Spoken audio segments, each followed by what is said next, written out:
Yo, good evening, USA, International, Canada, Long Island, aka Strong Island, plus the five spots of Brooklyn, Bronx, Manhattan, Staten Island, Queens.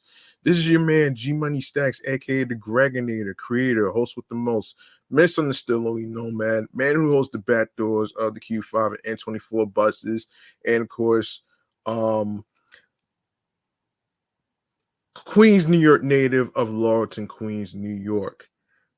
And yes, you are now rocking, listening, streaming, and watching the 335th episode of Off the Meat Rat Chainz New York Avenue podcast, the comedy space for entertainment news, music, including hip hop, real life stuff, including a little mental health, a little bit of what's going on in transit in the five boroughs, and of course, Long Island included, and of course, some segments behind it and yeah, we're live and direct from StreamYard alongside with YouTube. Next to me is the Instagram live feed. Be sure to enable alerts so you be notified on when I'll be on the air on Instagram Live alongside with YouTube. Be sure to grab that subscribe button for me on the YouTube channel page and enable notification alerts for more episode live episode podcasts, live streams, and leave a like and a comment along with the episodes. And of course, be sure to leave a like and a comment along with the topics that's being discussed in each episode whatsoever. Tell me how you feel about the topics that's going to be discussed in today's episode and all that great stuff whatsoever. And yeah, I really hope you guys had a great weekend despite what's going on with the Mets and all that other stuff. I will be covering that on my sports podcast whatsoever. Um and for the most part, um it is the week of mental health awareness month.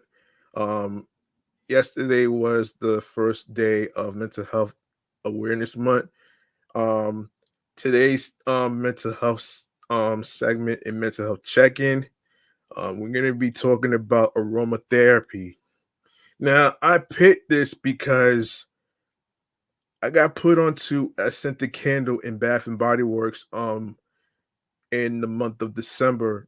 It was around Christmas time, and and of course there was scented candles. One of them in particular, which I will get to in a sec. It starts with an E. I will try my best to actually pronounce it. So just bear with me and all that great stuff right there. So we got a lot to talk about today, including transit news and everything else, including the Sonic rumor of Hayden Christenson that needs to be debunked and all that great stuff right there. And yeah, we and yeah, what do you say we get started with a little thing that I like to call um hang on a second here. Let me set this up. Let me set this up. Um let me set this up. Um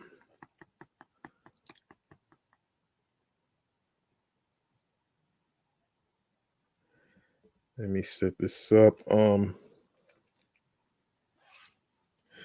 Actually, yeah. A little thing that I like to call mental health check-in right here. This is what we're gonna do first right here, man. And um, I hope y'all doing all right mentally, physically, emotionally, and spiritually. I know sometimes there are some days that's not good. Dark times, being in a rut, and all that other stuff. I know how that feels though, man. But let's get into it right here, right now with mental health check-in, man, to test the temperatures of how y'all feeling and stuff. Not just for me, but for you at home. Let's do this.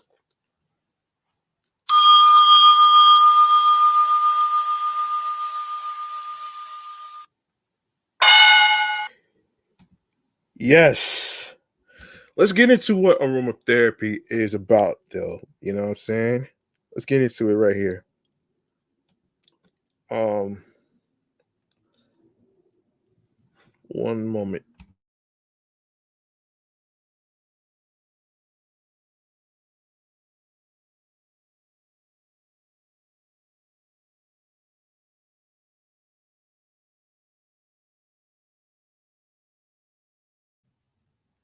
Now, for those of you who may not know what aromatherapy is, let me break this shit down for you at home so you can get an idea on what it's about. So, aromatherapy is the use of essential oils to improve your health or well-being.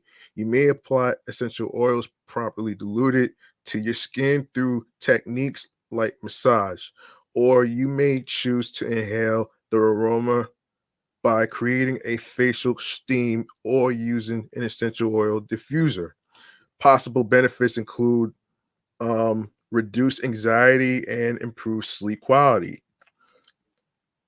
Um, so aromatherapy is a form of complementary and alternative medicine. It uses essential oils to manage symptoms or boost your well-being. It's a holistic therapy, meaning it supports your self mind, body, and spirit. Aromatherapy involves inhaling essential oils or applying them to your skin. People around the world have used aromatherapy for centuries. In the US, aromatherapy often complements other treatments for people with conditions like anxiety. People also use aromatherapy to maintain wellness and feel better in general. Healthcare providers who specialize in CAM, which stands for let me just let me just yeah, hold on. CAM stands for complementary and alternative medicine. That's what it stands for. All right. So, or integrative medicine provide aromatherapy services in their offices or clinics.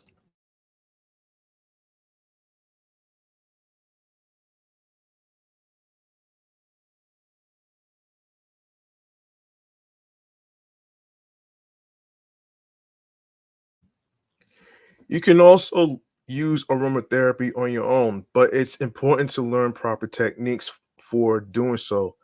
Talk to a healthcare provider before starting aromatherapy to learn how to do it right and make sure it's safe for you. How does aromatherapy work, you ask? When inhaled, aromatherapy stimulates your nervous system, of course, includes your brain, spinal cord, and nerves. This means aromatherapy starts a chain reaction of signals to your brain and chemical responses throughout your body. This activity belongs, hold on, this activity begins once you start smelling an essential oil. Essential oils, um, like all substances that smell, release tiny molecules into the air.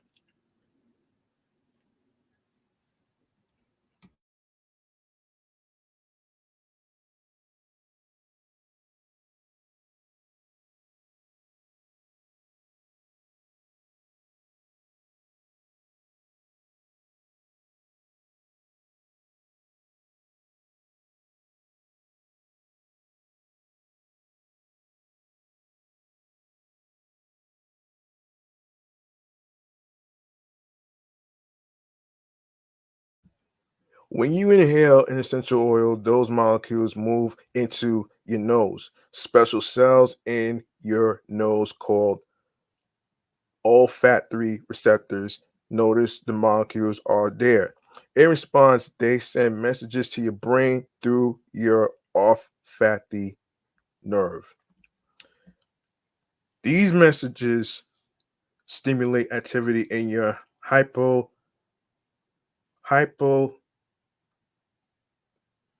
hypothalamus and your brain's limbic system. Your limbic system is a group of structures, including the I'm not even gonna pronounce that. Um, that help control your emotions and store your memories. Your brain then releases hormones like serotonin, endorphins, dopamine. These hormones help regulate many body functions like mood, sleep, and digestion. The release of these hormones can help you in various ways, like lowering anxiety and reducing your perception of pain.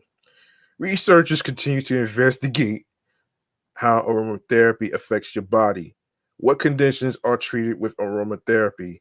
There's evidence that aromatherapy excuse me, may help you manage stress, sleep disorders, menstrual cramps, early labor. Some research shows aromatherapy may help relieve dementia symptoms, um, includes issues with behavior, thinking, and mood. But other studies show no benefit. As a result, a review published in 2020 concluded there's not enough evidence to show aromatherapy can help people with dementia. You might hear aromatherapy can help with a specific condition you have. If so, it's a good idea to talk to your healthcare provider. They have access to the latest research and they can help you learn if aromatherapy has possible benefits for you. Aromatherapy for anxiety. Aromatherapy may help manage anxiety. According to many studies, it seems most help, it seems most helpful in treating state anxiety or an emotional state you feel when you perceive yourself as facing stress or danger. State anxiety is temporary and happens because of a specific situation you are in. People sometimes feel it during medical situations. For example, you might feel state anxiety when you are having a test like an MRI, which is magnetic um, resonance imaging, about to go into surgery and in labor. Some research shows aromatherapy may help with other forms of anxiety, including trait anxiety. This is a tendency to feel anxious that's more constant in your life and not something you only feel in certain situations. For example, trait anxiety can be a symptom of generalized anxiety disorder. I may talk about that. I may talk about that in a future episode to actually add that to the mental health check-in segment. So I may talk about that. So stay tuned for that. People living with chronic diseases might also experience anxiety on a more regular basis. Your healthcare provider can tell you more about the possible benefits of aromatherapy in your unique situation. And of course, what are aromatherapy oils? Aromatherapy oils or essential oils are highly concentrated um plant extracts. Excuse me. Yeah, plant extracts. They come from various parts of plants, including flowers, stems, and leaves. Manufacturers use different processes to remove these oils, like distillation, and cold press. Many pounds of plant materials go into one small bottle of essential oil. What are carrier oils?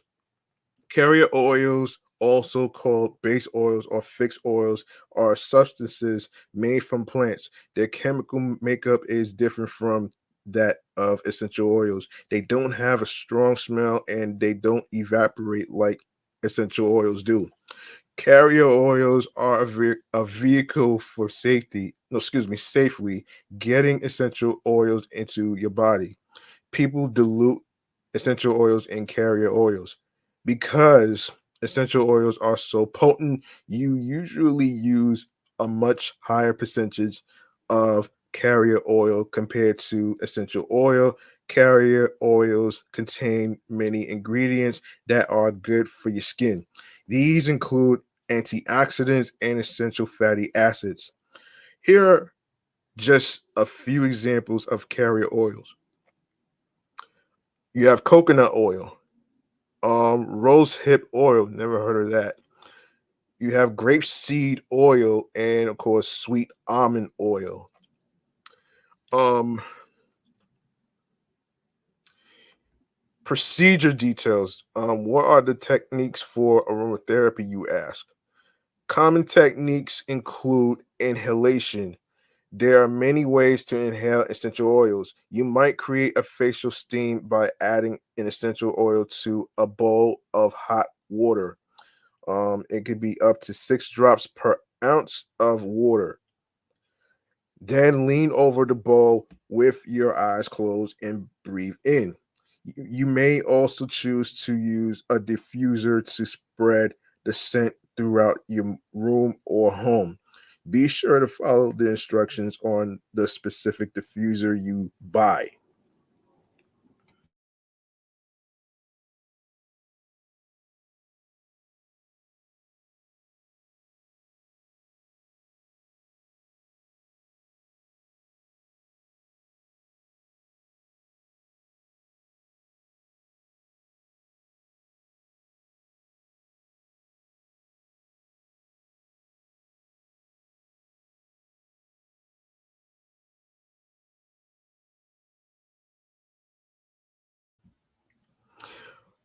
Aromatherapy massage. A qualified um, practitioner can give you a massage with lotion or oil containing essential oils. You may also choose to use massage at home. You should only use properly diluted essential oil. Um, for massage, dilute your essential oil so it's concentrated at about 1%. Of course, bath. You may choose to add essential oils to your bath. You should always mix the essential oil with a carrier oil, like jojoba oil. Never heard of that. Or dispersant, like soluble first. Never heard of that too. Undiluted essential oil won't mix in with your bath water and it may irritate your skin. Tips for using essential oils and aromatherapy. Essential oils are powerful substances. They come from nature but can still harm you if you don't use them properly. Here's some advice for using them safely. So, um, for you at home, I will break this down. So, always dilute essential oils before putting them on your skin. This means you mix an essential oil with another substance like a carrier oil or a scented lotion. The National Association for Holistic Aromatherapy offers guidance on proper dilution. Um, d- Depending on how many drops of essential oil to add to another substance. You should never apply essential oil directly to your body from the bottle. You also shouldn't add drops directly from the bottle to your bath.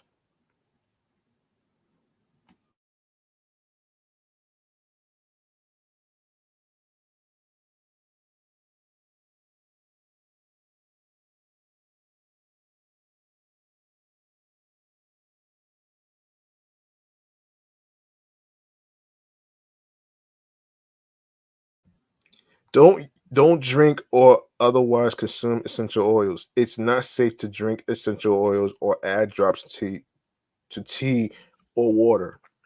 Keep essential oils away from children and pets.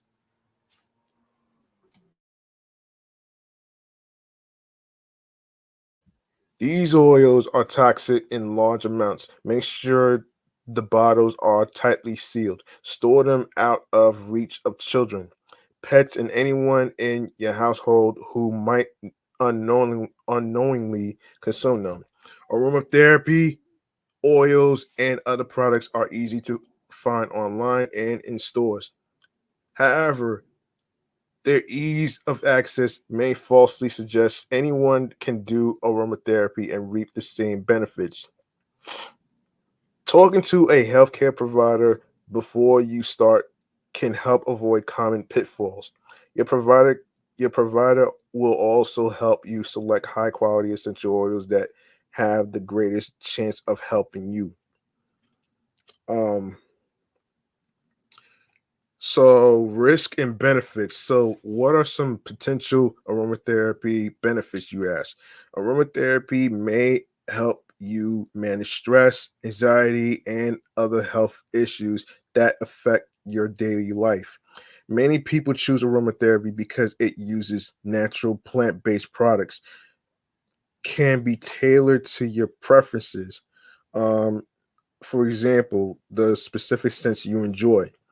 Um, can be used along with other treatment methods like psychotherapy, which I will probably add that as another topic in the future. Hold on.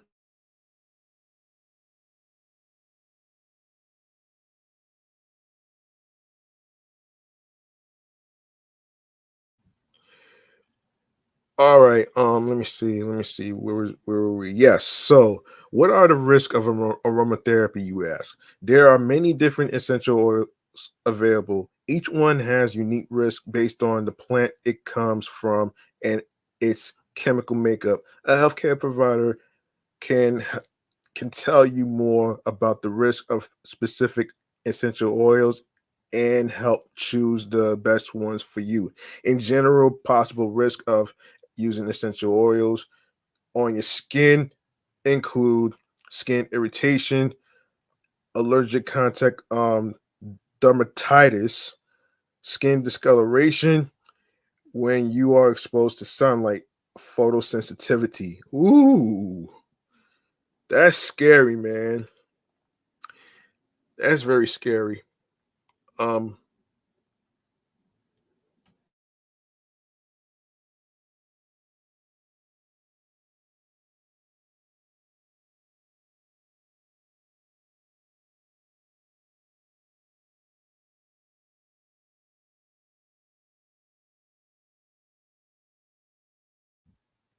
all right, so the risk are low when you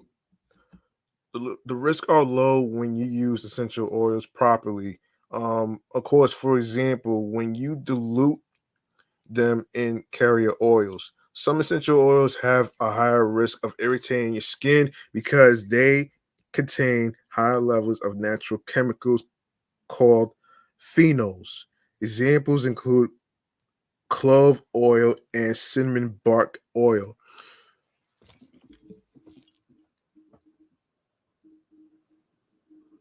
Shouts to the crew from Binge Bucket Podcast, man. I appreciate you for reviewing this.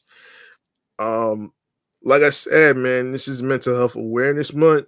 I'm actually going to be doing certain topics in there, and if you have any ideas, you can drop them in the comments below on Instagram and, of course, YouTube as well. Um, all right, so talk to a healthcare provider before using aromatherapy in any form if you include are you are are pregnant or could become pregnant. Aromatherapy is generally safe during pregnancy, but your provider may tell you to avoid certain essential oils or techniques. Um, have any diagnosed medical conditions. Aromatherapy may not be safe for people with certain conditions like epilepsy. Oh shit. Um, asthma and some skin conditions. Um, take prescription medication. Nah, I'm not doing that shit. Aromatherapy uses natural plant-based products, but those still can't interact with medications. Just as you should talk to your provider before taking herbal supplements, you should also tell them about any plans to use aromatherapy. They'll make sure it's safe for you. Also, keep in mind that aromatherapy doesn't replace medication, and you should never stop taking a medication without talking to your healthcare provider first. Does aromatherapy work? You ask. Recovery and the outlook. So, um, the evidence is mixed and depends on the context. Some studies show aromatherapy is effective in certain situations, like managing anxiety or insomnia.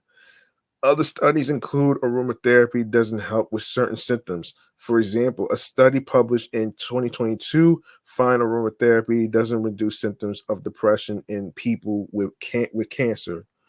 Um, in some cases, researchers conclude there's not enough evidence to say aromatherapy works or doesn't work. For example, a review published in 2018 looks at the role of aromatherapy in easing nausea and vomiting after surgery. It concludes aromatherapy may help, but there's not enough evidence to say for sure. You might wonder why the findings can be so different. There are several reasons. Combined therapies, some researchers combine aromatherapy with some therapies, of course, including massage or music therapy. So it's not always clear if the essential oils have benefits on their own. Research methods, different studies use different methods, so it can be hard to compare their results. For example, one study might examine the effects of aromatherapy on people with cancer. Um, while another might look at aromatherapy in labor and delivery. Hold on a second. Let me see. All right. So the people from um Binge Bucket Podcast says mental health topic, advocating for men's mental health, staying away from shame culture, supporting men who reach out for help. Yes. Yes. I agree with you. I I agree with you. You know what I mean? You know, and I will mention something before I wrap up and stuff. So and it's crazy. I will mention that though, man. Let me hold on. Before I continue, let me screenshot that.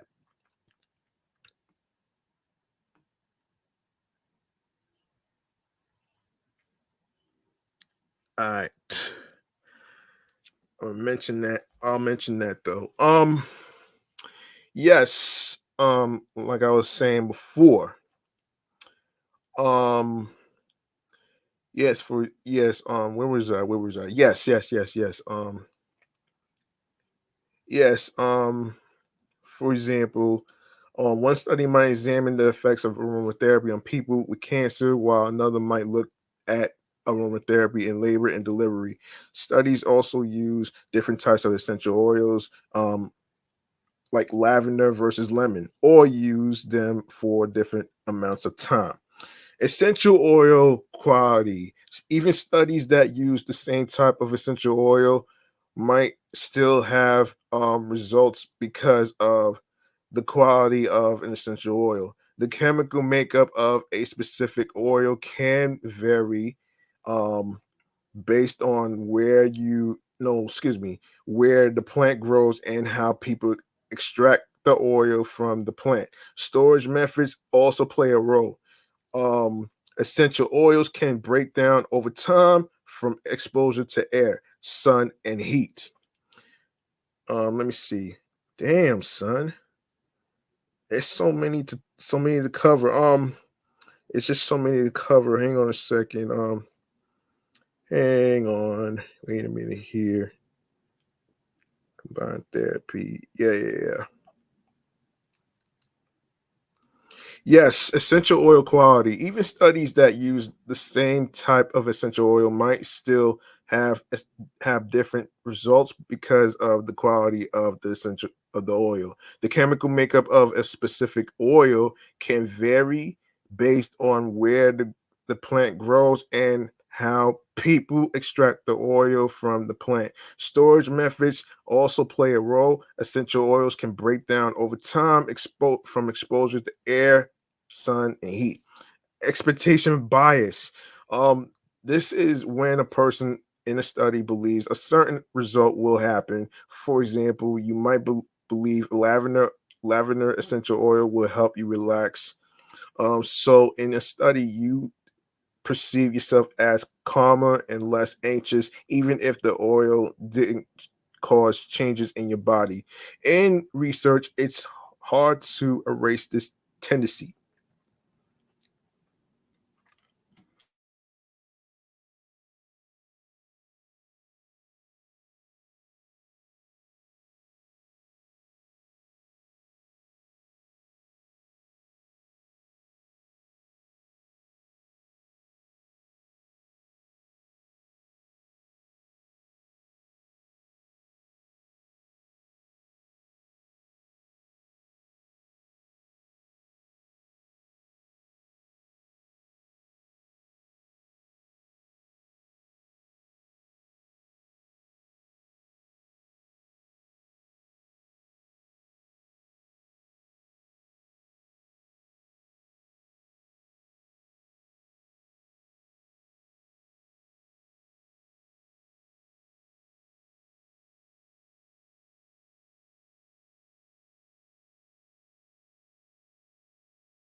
Snap. I'm sorry. I'm sorry. I was on Oh wow. I'm so sorry, folks. I was on mute. I'm so sorry. Um all right, let me do a little recap here. I did talk about the recovery outlook, um and if aromatherapy works. There's some mixed answers. Um of course, combined therapies, research methods, essential oil quality, expectation bias, um individual factors, small sizes, and of course lack of research. I'm sorry for yeah, let me read that again because I know I was on yeah, let me read that again. I'm sorry. All right. Let me see. All right, all right. So, the evidence is mixed and depends on the context. Some studies show aromatherapy is effective in certain situations, like managing anxiety or insomnia. Other studies conclude aromatherapy doesn't help with certain symptoms. For example, a study published in 2022 finds aromatherapy doesn't reduce symptoms of depression in people with cancer. In some cases, researchers conclude there's not enough evidence to say aromatherapy works or doesn't work. For example, a few published in 2018 at the role of aromatherapy in easing nausea and vomiting after surgery. It concludes aromatherapy may help, but there's not enough evidence to say for sure. You might wonder why the findings can be so different. There are several reasons. Um, Combined therapy. Some researchers combine aromatherapy with other therapies like massage or music therapy. So it's not always clear if the essential oils have benefits on their own. Research methods, different studies use different methods, so it can be hard to compare their results. For example, one study might examine the effects of aromatherapy on people with cancer, while another might look at aromatherapy in labor and delivery. Studies also use different types of essential oils, like lavender versus lemon, or use them for different amounts of time. Essential oil quality, even studies that use the same type of essential oil might still have different results because of the quality of the oil. The chemical makeup of a specific oil can vary based on where the plant grows and how people extract the oil from the plant. Storage methods also play a role. Essential oils can break down over time from exposure to air, sun, and heat. Expectation bias. This is when a person in a study believes a certain result will happen. For example, you might believe lavender essential oil will help you relax. Um, just a moment.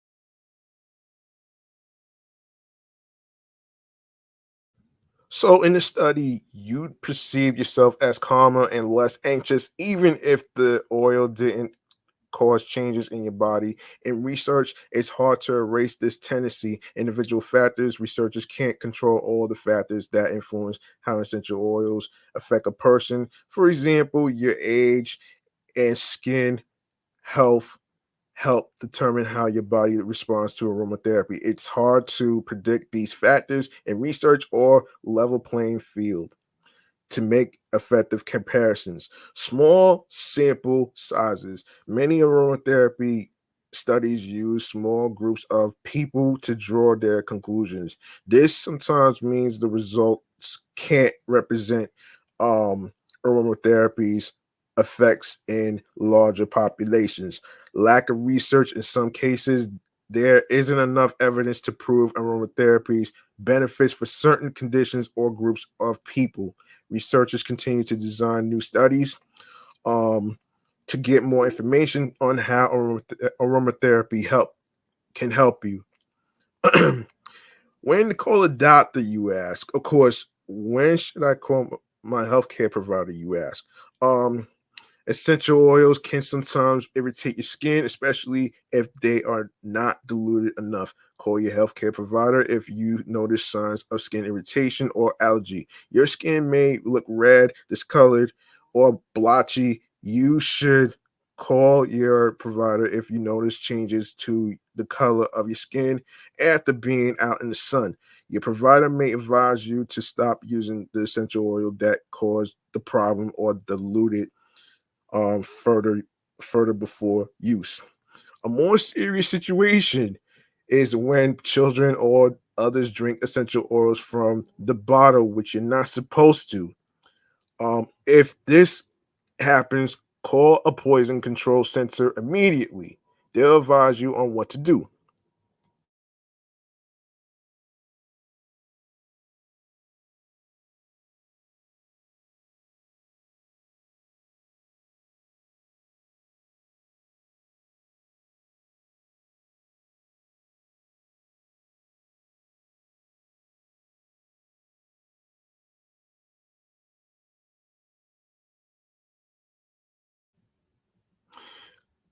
What are aromatherapy candles, you ask? Aromatherapy candles are products you can buy that may help you relax. Some aromatherapy candles are made with essential oils, but often contain other ingredients too. Candles, along with other products like soaps, lotions, and bath bombs might smell good and improve your mood. However, some professional organizations, like the International Federation of Professional Aromatherapists, don't view the use of such products as aromatherapy treatment. Yeah, I don't know about that one right there. I don't know about that one right there, but aromatherapy appeals to many people because it's natural. But just because something is natural doesn't mean it's safe. Aromatherapy certainly can be safe, and it may improve how you feel, but only if it's done correctly. The best way to get started with aromatherapy is to talk to a healthcare provider who delivers complementary and alternative medicine. They'll explain the benefits and risk of aromatherapy for you based on your medical history and current health status. They can provide aromatherapy, massage, and other forms of care in their office while also teaching you how to use aromatherapy. Now, now, I was gonna get into the eucalyptus candles, but I may save that for towards the end because I want to get to the I want to get to I want to get to the mass transit topics actually and the other topics as well. Um so let's get into let's get into what's going on with the G train, man. This is some serious shit for all you transit train subway riders, man.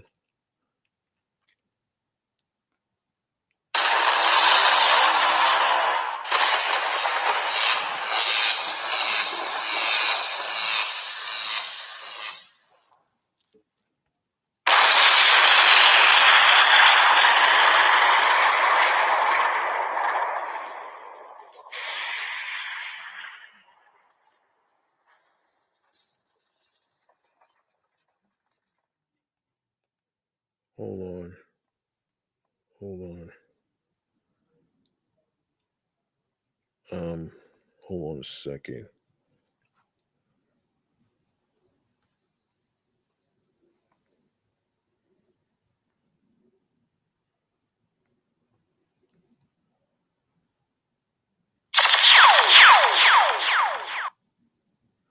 No, that's for my next segment. I'm my bad. That's for my next segment.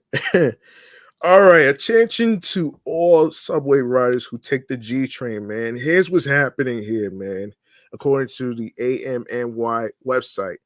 Um So Azar will oversee the G train's partial shutdown this summer while the crosstown line undergoes a much needed signal infrastructure upgrade, MTA officials said Thursday. Testifying at a budget hearing of the City Council's Transportation Committee on March 14th, MTA New York City Transit President Richard Davies said the authority intends to centralize responsibilities for handling the multi-week shutdown in one czar, whose duties will particularly revolve around adequate service on free shuttle buses. The crosstown line, the only subway route that doesn't touch Manhattan, will shut down in phases from late June. I repeat, late June through early September between um, Court Square, 23rd Street, Eli Avenue, in Long Island City, and Scherer, um, Hoyt Schermerhorn Streets in downtown Brooklyn. All right. In that time span, the MTA will be upgrading the G's Great Depression era analog signals with modern communications based train controls, which allows trains to run more closely together and has significantly improved reliability on um, the L and 7 lines, the only ones fully equipped with um, The technology left unanswered Thursday was how to minimize the disruption to riders' commutes using shuttle buses, which will inevitably become stuck in traffic that the G train does not experience. That included a question from local council member Lincoln Wrestler on whether new bus lanes or busways should be installed to speed up commutes for G riders. The decision on that lies with not the decision on that lies not with the MTA but with the City Department of Transportation, which did not return a request for comment. Last year, DOT built only 5.2 miles of new bus lanes across the city out of a required 30. The second year in a row, the agency significantly failed to miss legal benchmarks under the streets master plan. Local elected officials have expressed concerns over the lengthy shutdown, particularly for residents of Greenpoint Avenue without other train service options. A coalition, a coalition has called for using the shutdown to pursue other upgrades to the line, including restoring service to Forest Hills, including no, excuse me, increasing the number of trains um it, yeah, train cars, excuse me, to consistent with other lines and increasing frequency. The MTA is also in the midst of installing CBTC on the Queens Boulevard line, which serves the E, F, M, and R routes, along with the F trains Culver line in southern Brooklyn and the ACE 8th Avenue line in Manhattan. But further CBTC projects, including on the AC Fulton line in Brooklyn and the BDFM 60th Avenue line in Manhattan, are on hold due to the multiple lawsuits attempting to overturn congestion pricing, which would fund those signal improvements. Speaking of congestion pricing, hold on a second here, man. Speaking of that, man, wait a second. Hang on a second. Do I have that in here? Do I have that in here as a topic? No. You know what? I'll cover the update in a future episode. I'm not gonna do it here. I'm not gonna do it here. I ain't gonna do it here. Um all right, so in other terrible news, man, we got a shooting and we got a shooting that's going on and that happened in Brooklyn a while back actually. Bullets flew at a Brooklyn subway station on Thursday afternoon, leaving a man gravely wounded, police reported. Law enforcement sources said the shooting occurred on board a Manhattan bound A train at the Hoyt Schermerhorn Streets station in downtown Brooklyn at about 4:45 p.m. on March 14th. Damn. First the G train shut down. Now you're hearing more shootings in the Brooklyn area of Hoyt Street. That's crazy, man. That's really crazy right there, man. For real.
Police believe the violence stemmed from a dispute between the victim, a 36-year-old man, and the suspected shooter, a 32-year-old man, who became embroiled in a physical argument while riding the A train from North Strand Avenue to Hoyt Street, Schermerhorn Streets.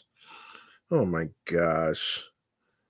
These people don't learn anything. Anyway, um, hang on one second here. Um, all right. Shouts to the Deep Talkers podcast crew. Um, for viewing this. Anyway, let's get into all right, let's keep going here. It led the victim to pull out a firearm, and according to Chief of Transit Michael Kemper, especially ended with the shooter gaining control of a weapon and then opening fire while numerous passengers rode along in shock and fear. Numerous police officers were on the platform at the Hoyt Schermerhorn Streets station when the train arrived, and campers said they heard shots fired on board. They moved in quickly to stop the shooter, who is now undergoing questioning with charges pending. EMS rushed the victim, age unknown, to New York Presbyterian Brooklyn Methodist Hospital, where he is listed in very critical condition with life-threatening injuries. Police are still questioning witnesses and going through numerous videos at the station and on board the train, including videos of the shooting taken by passengers on board. And then since MTA chair and CEO General Lieber during the press conference outside the Hoyt Schermerhorn Street station Thursday night, railed against the incident and expressed sympathy for strap hangers who experienced the traumatic ride. When you bring a gun on the train and you start a fight, it is just not right, and it's absolutely outrageous, Lieber said. The victim here, as the chief said, appears to be the aggressor, but the real victims are the ones I saw on those videos who were going through a harrowing time because they were on the train with someone with a gun. They are afraid for their lives. The shooting occurs at a time when at a time in which subway crime is under the public microscope.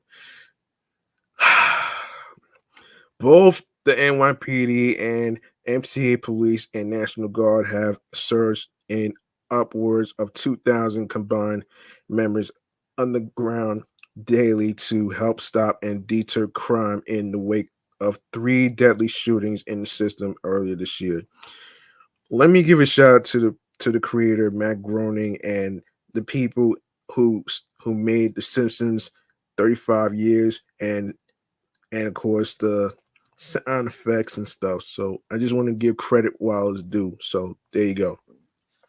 After the January spike, transit crime fell in February. Most of the more serious offenses underground involve property crimes such as robberies and grand larcenies. In the wake of Thursday's shooting, Lieber said the event demonstrated the need for police omnipresence in the system to quickly catch criminals and keep the system safe. Thank God for omnipresence. Thank God there were officers on the platform who were inspecting and that they made the arrest. Lieber said, this system is going to make us safer. But today we have to think about all those who were impacted by this. So, timeline events. Kemper went through the timeline of the chaos, which began with the 32-year-old male shooter, boarding the Manhattan-bound A Express train at the North Strand Avenue stop at about 4:45 p.m. Thursday afternoon in the middle of the evening rush hour. Moments after the train began moving, Kemper said the 36-year-old male victim confronted the shooter and began exchanging words with him. The chief noted that passengers described the 36-year-old man as being aggressive and provocative towards the 32-year-old man. The words then escalated into a physical struggle. Kemper reported when the 36-year-old pulled out a sharp object and brandished it at the 32-year-old man before ultimately putting the weapon down. Things settled briefly, the chief said, before the 36-year-old man again moved to confront the 32-year-old man, this time pulling out a firearm from his jacket and approaching him in a menacing way. Jeez Louise. That led to a second physical confrontation as the A train neared the Hoyt Schermerhorn Streets station. During this physical confrontation, that gun, we believe, was removed from the 36-year-old by the 32-year-old, Kemper said, and the 32-year-old fired multiple shots, striking the 36-year-old. The shooting happened just as the train pulled into the station where multiple officers were stationed on the Manhattan-bound platform. Kemper said the 32-year-old raced out the door but was apprehended by waiting officers before he could make it off the platform, according to Lieber. Um, Other officers came to the 36-year-old man's aid, providing immediate medical attention before EMS arrived and began questioning passengers while establishing a crime scene.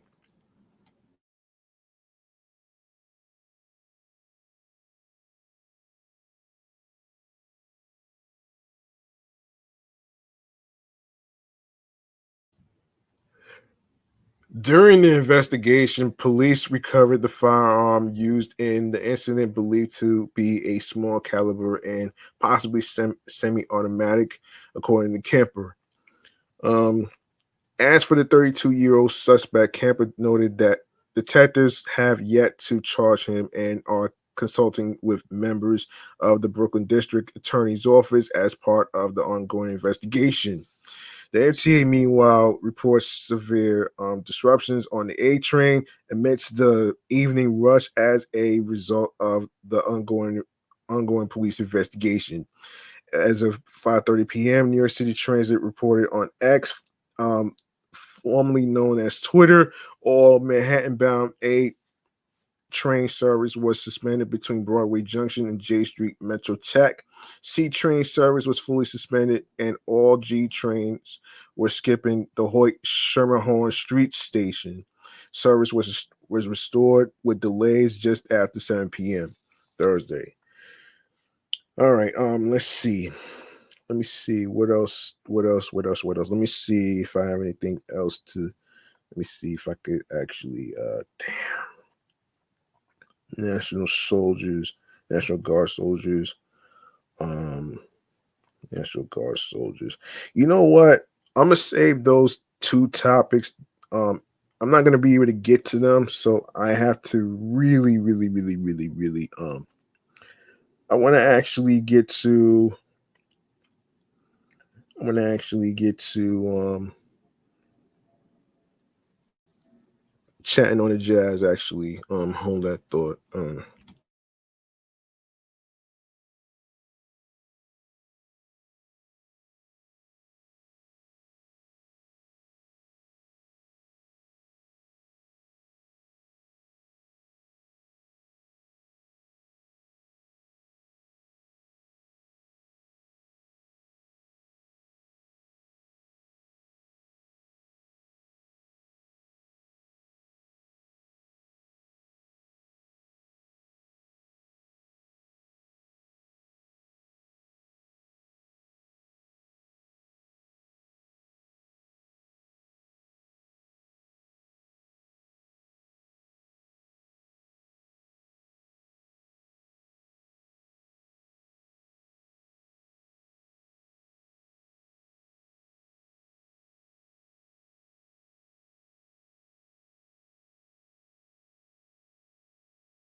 All right, let's get into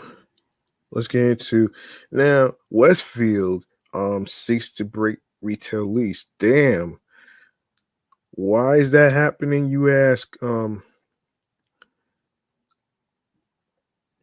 We will be discussing that in a little segment that I like to call "Chatting All the Jazz" right here, man. And I know it sounds pretty terrible, but we'll get to it. I know it sounds pretty terrible and stuff, so we'll get to it right now.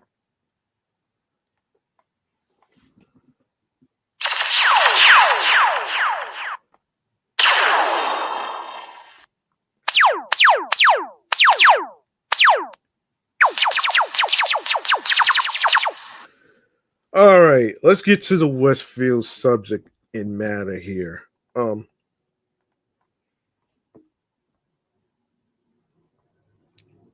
Hold on a sec.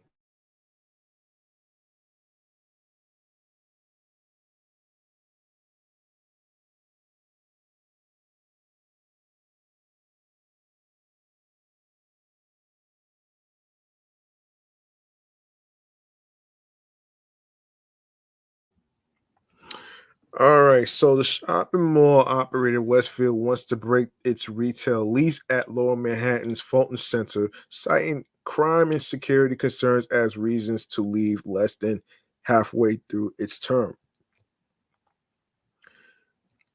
The global retail giant has operated the shopping space within the financial district transit hub since 2014, subleasing to businesses like Dunkin' Donuts, Shake Shack, and Auntie Anne's Pretzels. But earlier this year, the company moved to terminate its 20-year lease after less than a decade, prompting the MTA to file a lawsuit in Manhattan federal court alleging breach of contract. Woo! Wow, that can't be good, man. That cannot be good. You know what I'm saying? Wow, that can't be good. Cannot be good. Um,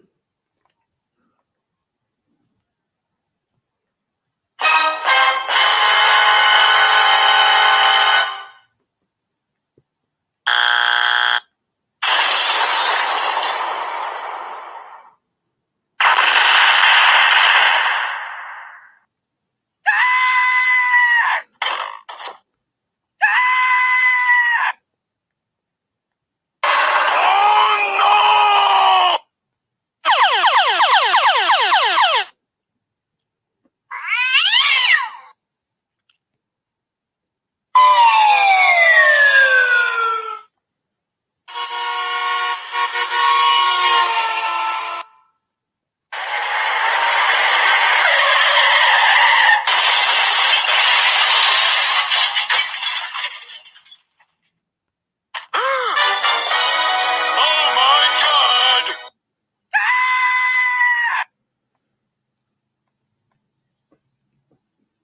all right, so um, let me, yeah. In its response filed in court on Friday, first reported on by Gothamist, Westfield said that crime has become a significant concern at Fulton Center, where 8 separate subway lines converge. The MTA has been de derelict in its duty to provide security at the facility, they allege, and as a result, homeless encampments, unauthorized vendors, assaults, vandalism, employee intimidation and harassment, and other dangerous incidents became normal occurrence there. Disorder in the hub has made it nearly impossible to attract highly quality subtenants. Westfield claims many subtenants have begged Westfield for help, while others have simply severed their own leases. One subtenant emailed Westfield to break the lease and cited violent behavior by homeless individuals against workers and theft of tips and merchandise. Let's see. Westfield also closed Fulton Center's bathrooms for 2 years during the COVID-19 slandemic as homeless individuals took up residence. The company says only reopening them when the MTA agreed to limit hours and post security at the door. The company says it has had to spend $690,000 on repairs related to vandalism and arson incidents. Damn, son. Damn.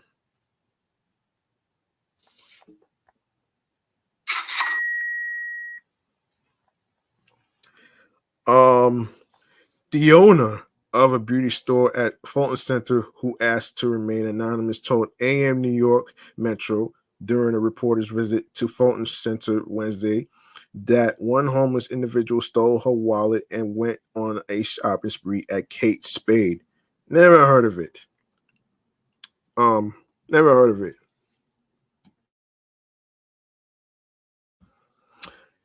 Another allegedly told her to suck my dick and stalked her as she went to get on the subway. Damn, that's some shady shit right there, man.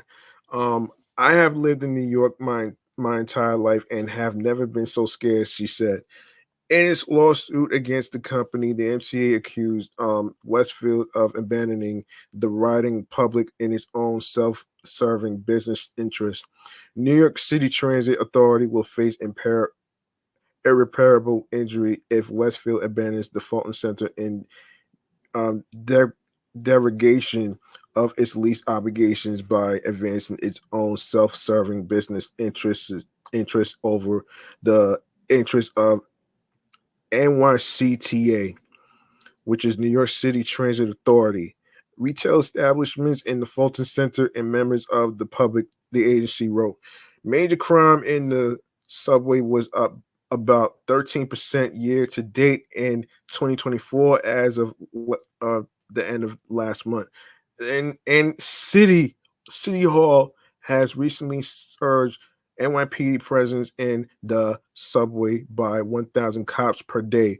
Last week, Governor Kathy Hochul also announced a surge of 250 MTA police officers and 750 National Guard members into the subway system to assist the NYPD in bag checks and other crime fighting efforts.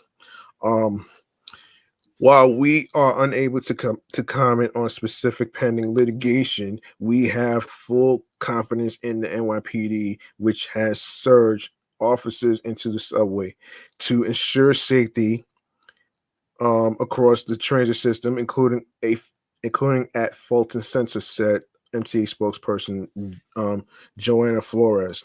Malls have been on the decline nationwide over the past several years amid the explosion of e-commerce and other economic headwinds. Westfield was purchased by French shopping conglomerate Unibel um, uh, Rod, Rod, Rodamco in 2018, and combined companies' stock price has declined by 73% over the past 10 years. Damn.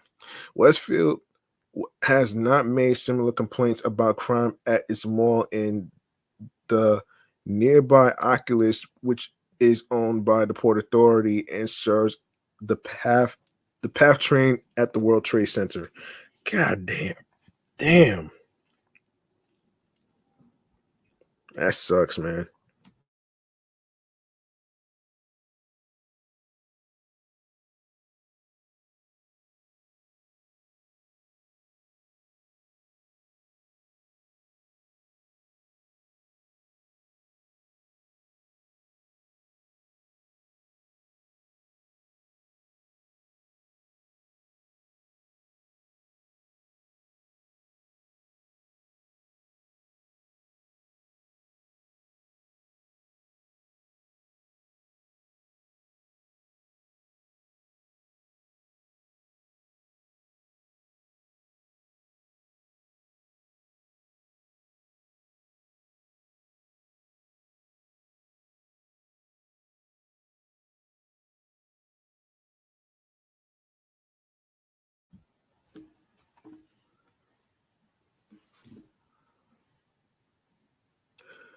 Um.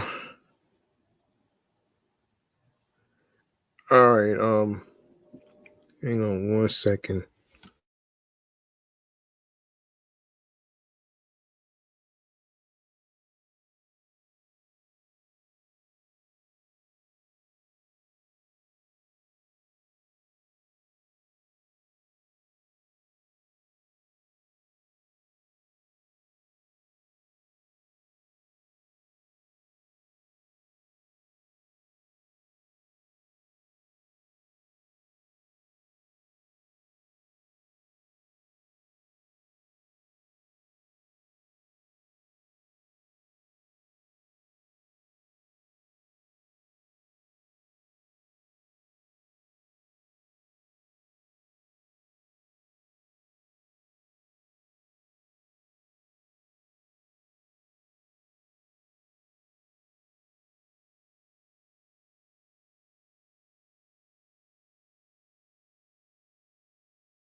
All right.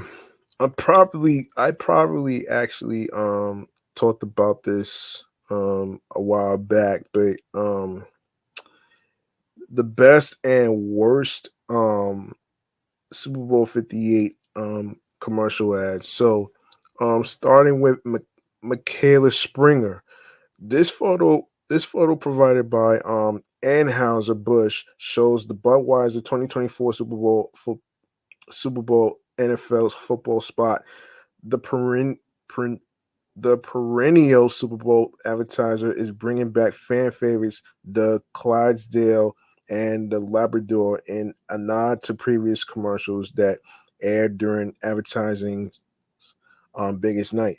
Ahead of Super Bowl 58, some advertisers are releasing ads early in the hope of capitalizing the buzz leading up to the game. Um, damn.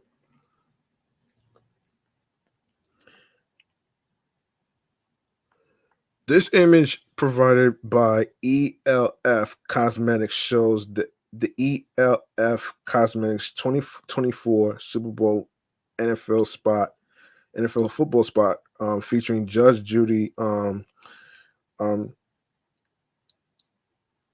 Judy Schindlin, the hard as nails TV judge known for calling out stupidity where she sees it. All right. Um, and of course, this photo provided by Kawasaki shows the Kawasaki's 2024 Super Bowl NFL football spot featuring a bald eagle sporting a brilliant head of hair only Fabio could rival. Crazy, huh? Um this image provided um by Michelob Ultra shows the Michelob Ultra 2024 Super Bowl NFL football spot with Argentine soccer star Lionel Messi in frame.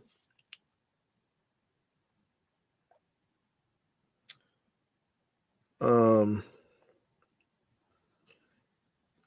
this photo provided by Duncan shows Matt Damon in a still from the company's 2024 Super Bowl NFL football game ad campaign. Can seen Damon can be seen here questioning his decades long friendship with the commercial star Ben Affleck, which was one of the funniest commercials that I ever seen. You know what I'm saying? That was some crazy shit though, man. You know what I'm saying? So and of course we have of course Ice Spice was in the Pepsi commercial. So this image provided by PepsiCo shows the starry no excuse me yeah starry excuse me the starry 2024 Super Bowl NFL football spot featuring rapper Ice Spice. Not bad, not bad at all, man. um Yeah, not bad at all, man. Not bad.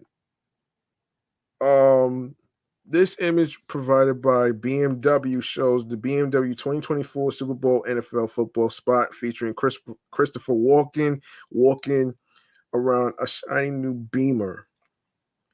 Yeah, it seems pretty decent though, man. That seems decent.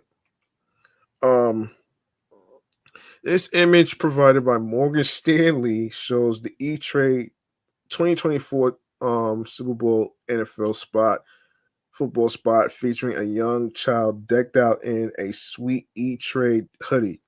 I don't know why. But let's see. Of course, this image provided by Hellman's shows the Hellman's 2024 Super Bowl NFL football spot featuring actor and comedian Pistol Pete Davidson holding a very fluffy cat, the true star of the commercial. Oh shit. Oh man. Um of course, this image provided by Nabisco shows the Oreo 2024 Super Bowl NFL football spot featuring Kris Jenner, matriarch of the Kardashian clan.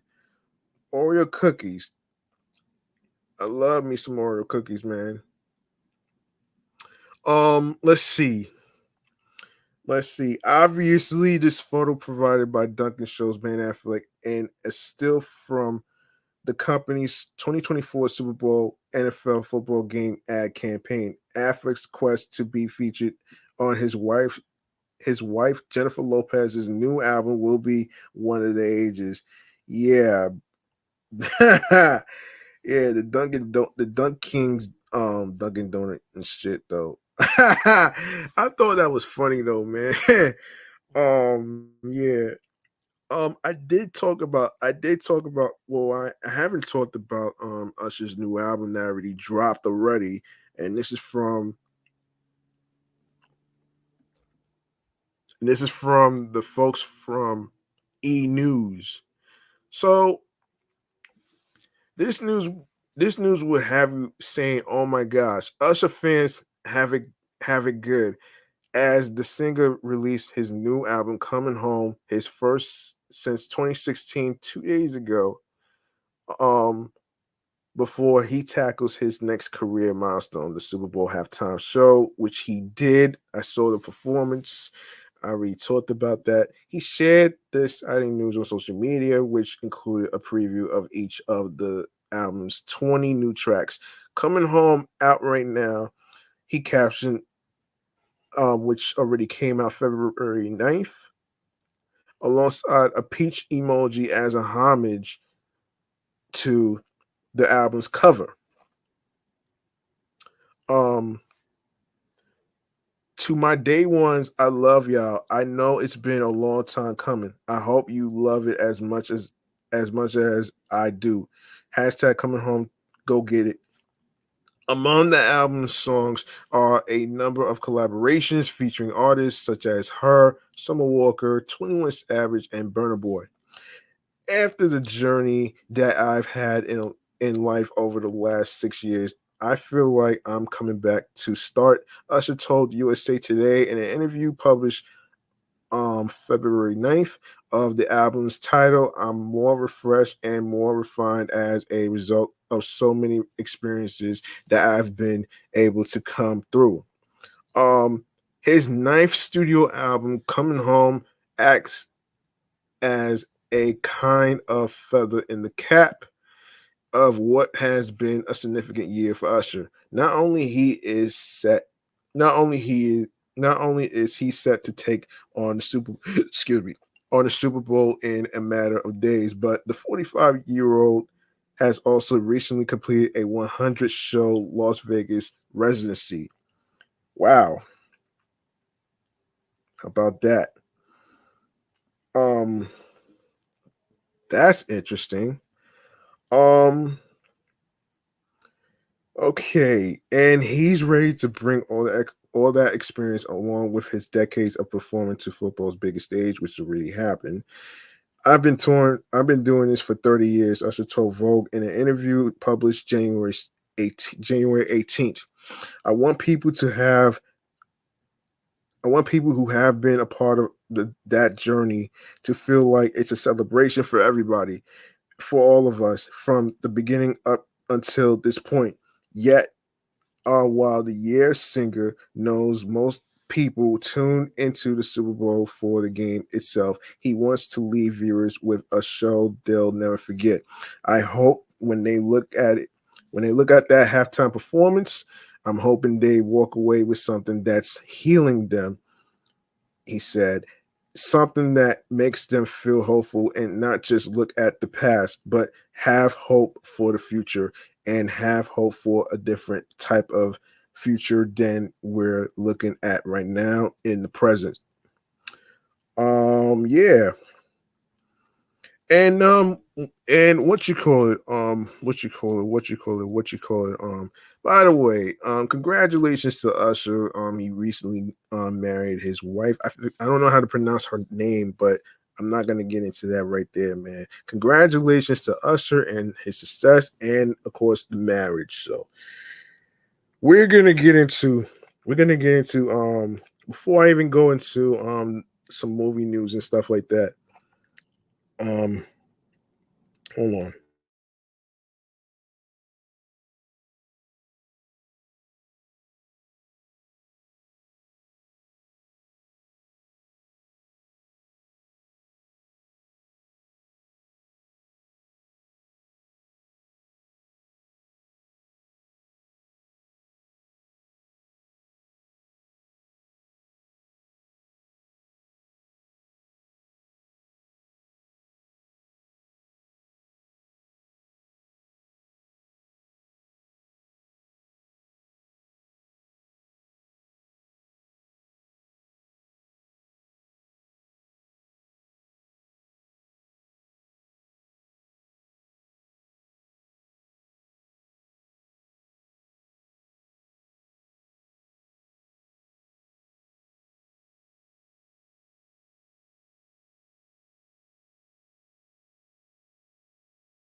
Before I get into some movie stuff, I want to get into another thing that's part of aromatherapy actually, which is called the eucalyptus candles. Yes, you can actually find these in Bed Bath and Be no Bed Bath. No, hold on. Bath and Body Works. That's what it's, yeah, Bath and Body Works. Yes, they have an app for it too. You could download it to your phones as well. Hold on.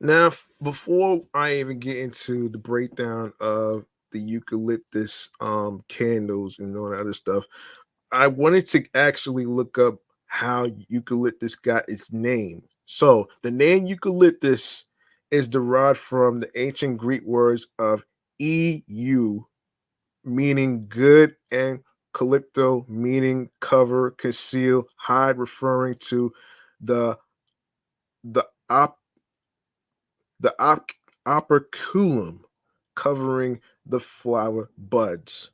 All right. So that's how I got his name real quick.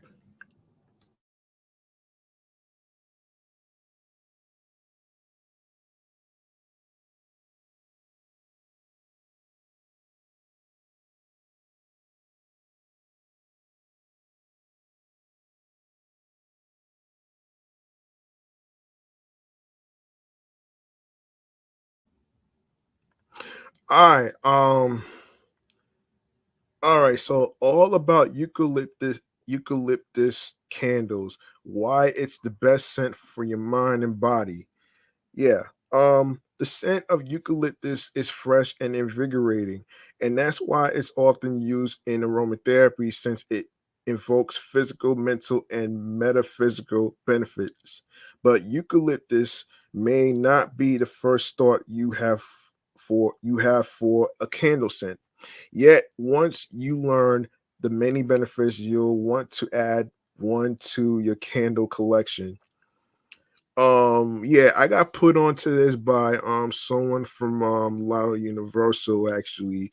Um from Lao Universal. I actually got it for her. I don't want to I'm not going to mention her name here, but I'm not going to mention her name here, but you know what I'm saying? So she knows who she is, man. And I actually and when I bought it for her during Christmas month of December, she was shocked and she didn't think that I was gonna get it for her, and I actually did though, man. Now the only thing I didn't tell her is a specific day that I was going to get it because I'm a simple shopper. I'm a simple shopper. I don't really want to give a specific day or anything like that because it wouldn't be a surprise, you know what I'm saying? Well, after she told me about the eucalyptus, I actually got put onto it though. So it's not really a surprise, but it is what it is, man. And speaking of eucalyptus, the benefits of a eucalyptus candle. So it includes um number one, it'll help clear your mind. With its invigorating scent, eucalyptus will promote mental clarity and focus. This makes it the perfect candle scent to help you meditate, study, or get things done. Number two, it'll help reduce stress. Eucalyptus helps reduce stress and anxiety with its refreshing and soothing aroma. It'll fill your room with its tranquil scent, helping you achieve a sense of calm and relaxation. Number three, it'll help you meditate. There are many benefits to meditation, and adding a eucalyptus candle to your meditation will help. Hold on, excuse me, will up your gains. The candle will help you feel grounded and calm, allowing you to slip deeper into a meditative state. Not into meditating, huh? Burn a eucalyptus candle during your next yoga session. It'll enhance your yoga zen. Number four, it'll help relieve congestion. Eucalyptus is rich in antioxidants and antimicro mic- microbial properties. It'll help improve your breathing by opening your sinuses and calming allergies. Um, Number five, it'll improve the air quality in your home. Eucalyptus is a natural deodorizer and will neutralize odors in your home. Plus, with its antimicrobial properties, it will refresh and cleanse the air so you can breathe easier.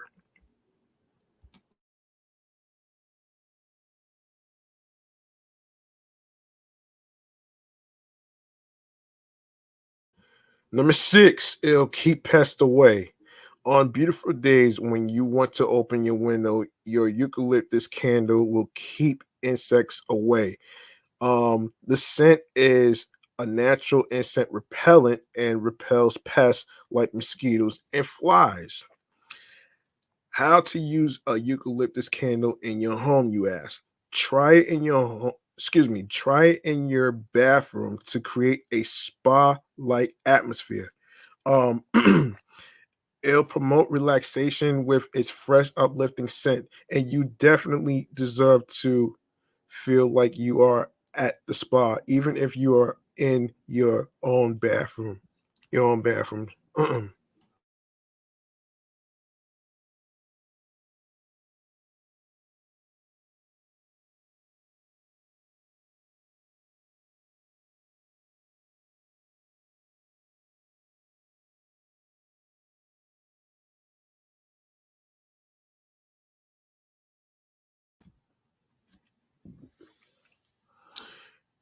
Try it in your home office for focused concentration. A eucalyptus candle will promote a clear mind and increase mental clarity, and it'll give you the energy you need to stay focused on the task you are completing. Try it in your living room for a refreshing cleanse ambience. Since oh, excuse me, cleans the air, it's a great candle to burn in your living room where you spend most of your free time. Its fresh scent will make the space feel clean and allow you to relax. Um, Try it in your bedroom to promote restful sleep. The restful, excuse me, um, the refreshing aroma of eucalyptus makes you feel calm and relieve stress, making it the perfect setting for a restful night's sleep so you can start your day energized and refreshed. Treat your Treat yourself to a eucalyptus candle, and our eucalyptus candle is the perfect one for you. You'll love the crisp fragrance with dashes and rosemary and fir needle essential oils. Our eucalyptus candle will quickly become your favorite go-to candle to promote mental clarity and release stress, allowing you to reclaim your focus and calm. With our blend of environmentally friendly waxes and ingredients, you can also use the melted soy wax as a skin moisturizer. And eucalyptus, with its anti-inflammatory and antiseptic properties, is great for soothing and healing the skin. Um, okay. So there you have it right there.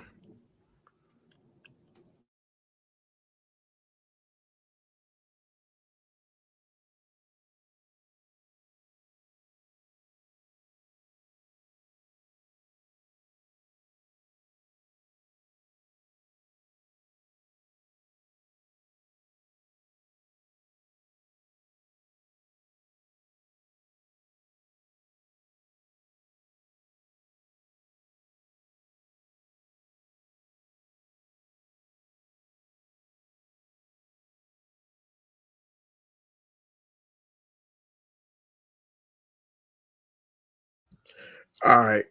Before I even go to the movie Man Cave, um, we gotta debunk some rumors right here, man. Um, Hold on one second.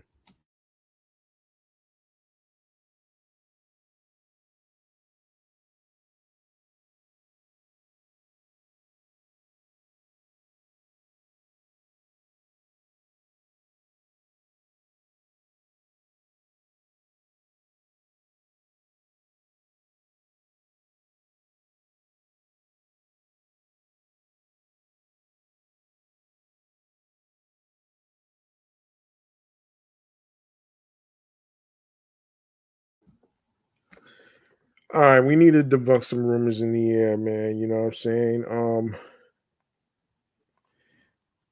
Yeah, let's debunk some rumors in the air, man.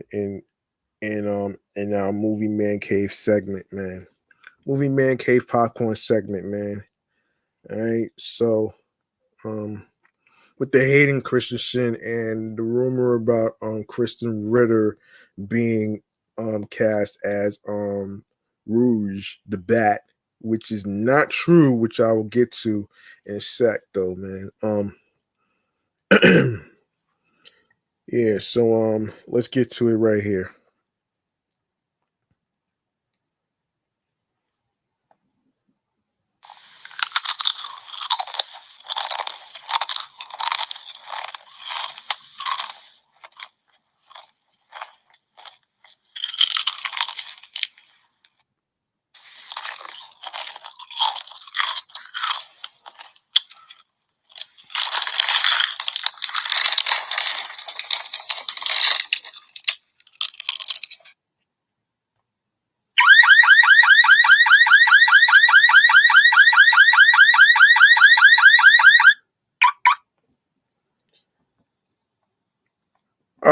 right.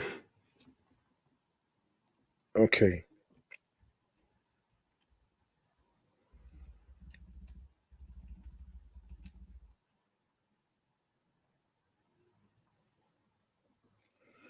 All right. All right. So first rumor we need to get to right here is the Hayden Christenson thing.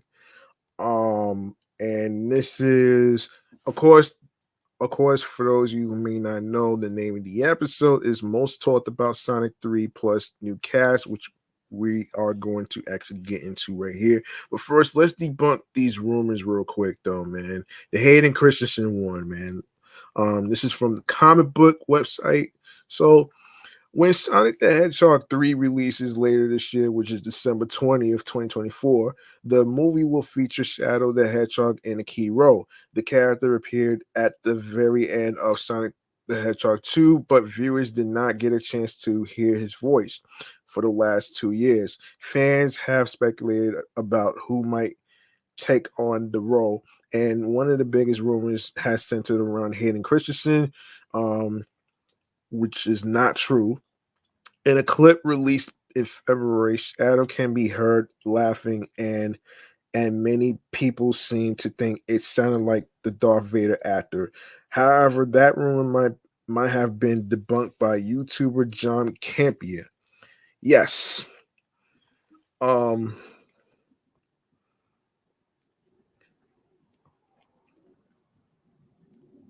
Hold on 1 second.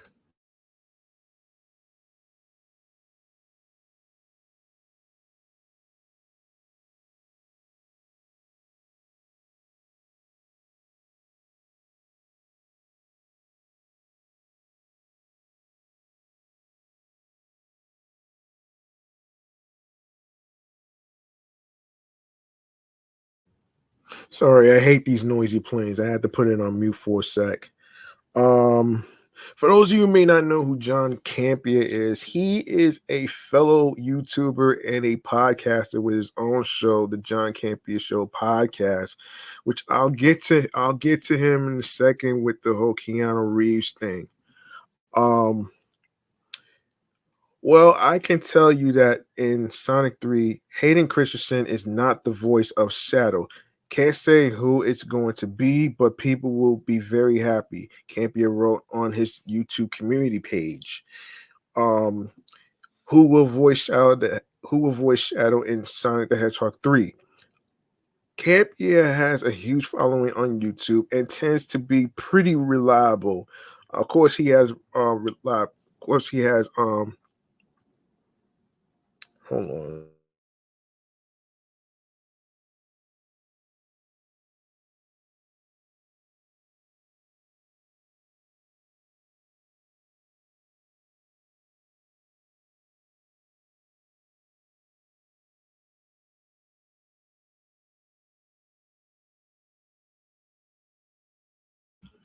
Of course, he has reliable insider connections and stuff, man.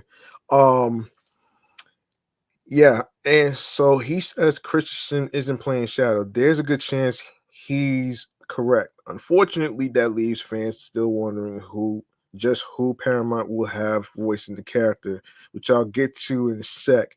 The company got a very big name for Knuckles when they cast Idris Elba in Sonic the Hedgehog 2, and it would make sense to have another big actor for Shadow. With Paramount considering future Sonic spin-offs, the Shadow having starred in his own games in the past, it makes sense to cast someone recognizable that could carry a future project. Um, what what role will Shadow play in Sonic the Hedgehog 3, you ask? Shadow made his debut in Sonic Adventure 2 as the game's primary antagonist, a genetically engineered creation of Jared Robotnik, which is the grandfather, of course. Shadow initially teamed up with Dr. Robotnik. However, at the game's conclusion, both Shadow and Robotnik allied with Sonic and friends to save the world. Shadow seemingly dies a hero, but the character's popularity resulted in his return in a few years later. Since then, Shadow has appeared in several games, often serving as something of an anti hero. He'll appear later this year in Sonic X Shadow Generations. Since Sonic the Hedgehog 2 loosely adapted the events of Sonic 3 and Knuckles, um, there's a strong possibility that the Hedgehog 3 will do the same with Sonic Adventure 2. The previous movie already featured Knuckles, and I will review the Knuckles TV series on my other platform, and on my other platform, Meticulous Raju's podcast, and now possibly talk about if there's going to be a possible season 2. I will talk about that next time in a future episode. All right, so let's see. Um, the previous movie already featured Knuckles as an enemy turned hero, but it would be interesting to see Robotnik and Sonic working alongside Shadow to save the world. That could also prove to be a nice swan song for Jim Carrey in the films, as the actor has discussed a potential retirement over the last 2 years. But that's not going to happen actually, because he's already returning for Sonic 3 the Hedgehog. So that's not going to happen. But um nothing has been revealed about the story so far. So fans are just going to have to speculate until we get some news ahead of this film's December 20th theatrical release. All right, so yeah, there you have it right there. Um, so that first rumor right here has been debunked. All right, that rumor has been debunked right there, man. Let me just throw in some explosion right here to debunk that story. Um, you know what I'm saying? So let me debunk that right there. Um, hang on, hold on a second. Um, all right, here we go. First rumor debunked.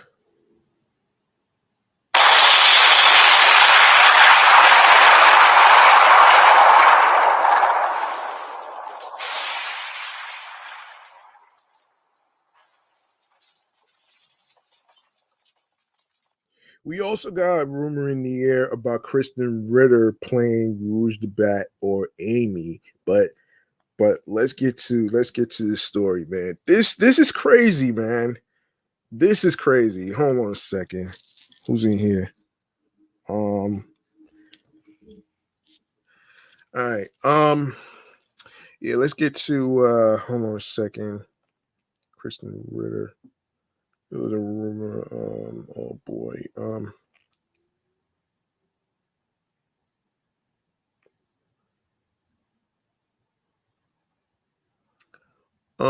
Let me see. Let me see. Let me see. Let me see. Uh.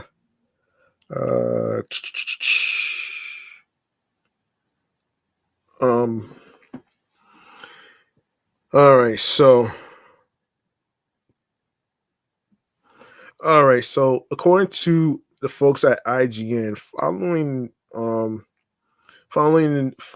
the news that Jim Carrey will return as Dr. Robotnik, IGN can reveal that Sonic the Hedgehog will also see the additions of Kristen Ritter, um, Aaliyah Brown playing Maria, um, James Woke, Sophia Parnas, Crystal Fernandez, and Jorma Tacone to its cast. While we still don't know who these newcomers will be playing, we do know they will join returning cast members Jim Carrey, Ben Schwartz, Lee Majdub, Idris Alba, Colleen O'Shaughnessy, Tom Butler, James Marsden, and Tika Sumpter. Let's see. Let's see. The new cast is led by Kristen Ritter, who previously starred as Jessica Jones in Marvel's Jessica Jones.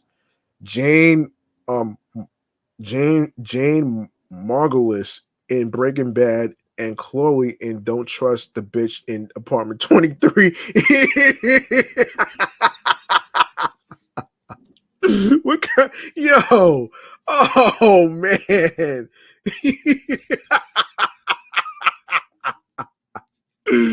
Oh man. That is one crazy ass name for a TV show. That's crazy, man. Oh man. Oh my gosh, man. That's fucking insane and hysterical, man. Oh man. Oh man. Oh man. Oh man. Oh man. Oh man. Oh shit. Oh man. Man, let me tell you, that's funny right there.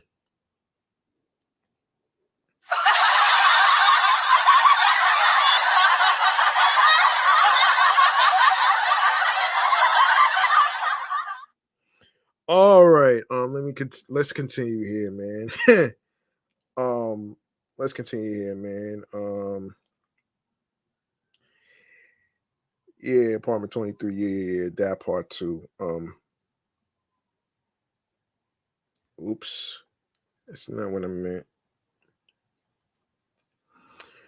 All right.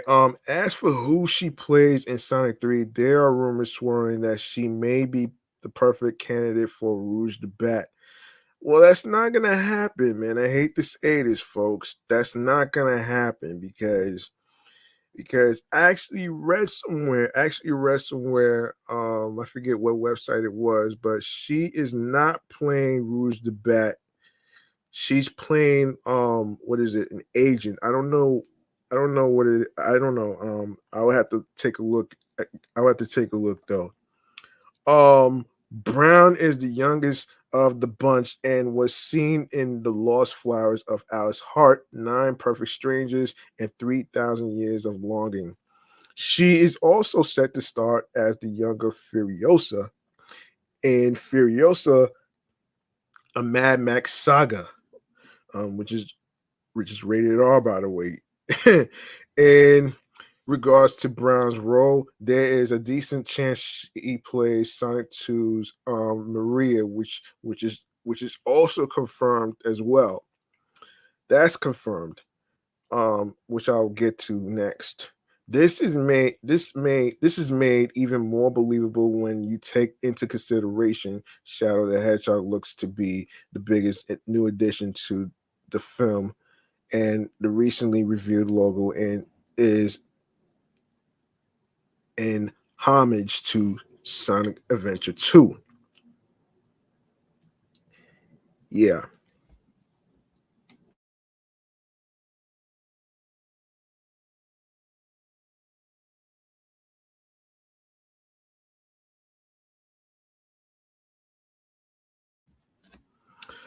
Um it's more unclear who the other actors play, but we do know Woke previously lent his voice to Superman in Harley Quinn and played Joe Kane in Watchmen. Perners was in Jane. Hold on a second. Hold on. Yeah, Jane the Virgin and The Young and the Restless. Fernandez starred as Danny Rojas in Ted Lasso and voiced Wheeljack in Transformers: Rise of the Beast. And Tack Cohn voiced Spider-Man 67 and Spider-Man Across the Spider-Verse, and Pee Wee Herman in Weird. The Al Yankovic story. Tack Cohn is also a member of the Lonely Island and was the creator and writer of the MacGruber series and wrote pop star Never Stop Stopping. One of the biggest remaining questions is who voices Shadow the Hedgehog in the third film, which I'll get to after the actor who was casted to play Maria. I'll get to that next. But but we will have to wait to see if it's one of these new additions or someone else. What is clear, however, is that Sonic the Hedgehog 3 will be speeding into theaters on December 20th, 2024.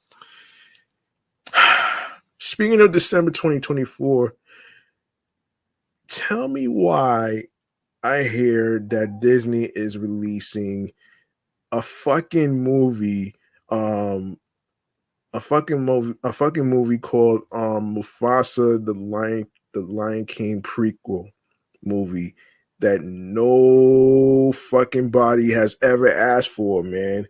Like, why are you putting this on the same day as Sonic the Hedgehog 3? Like, come on, man. Like, you gotta be fucking kidding me, man. That's fucking insane, man. And pretty dumb on Disney's part though, man. Well, Paramount got that date first. I mean, you can't force them to budge to a different date. You already had fucking what you call it? Avatar moved to another date next year. You know what I'm saying? That's crazy. That's some crazy shit that I ever heard.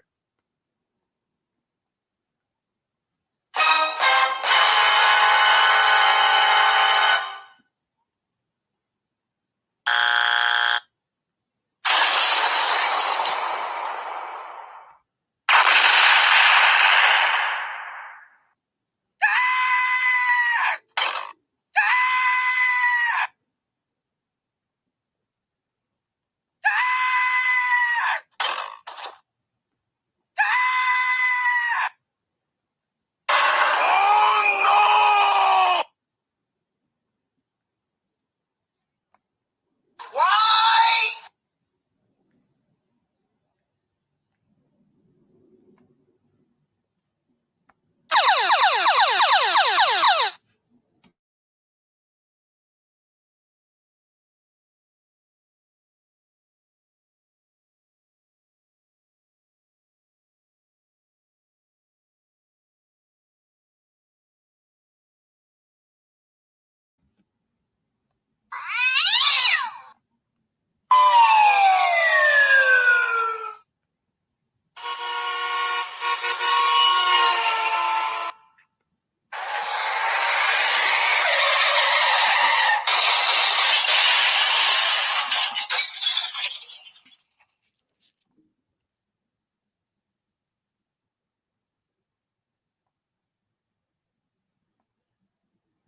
Oh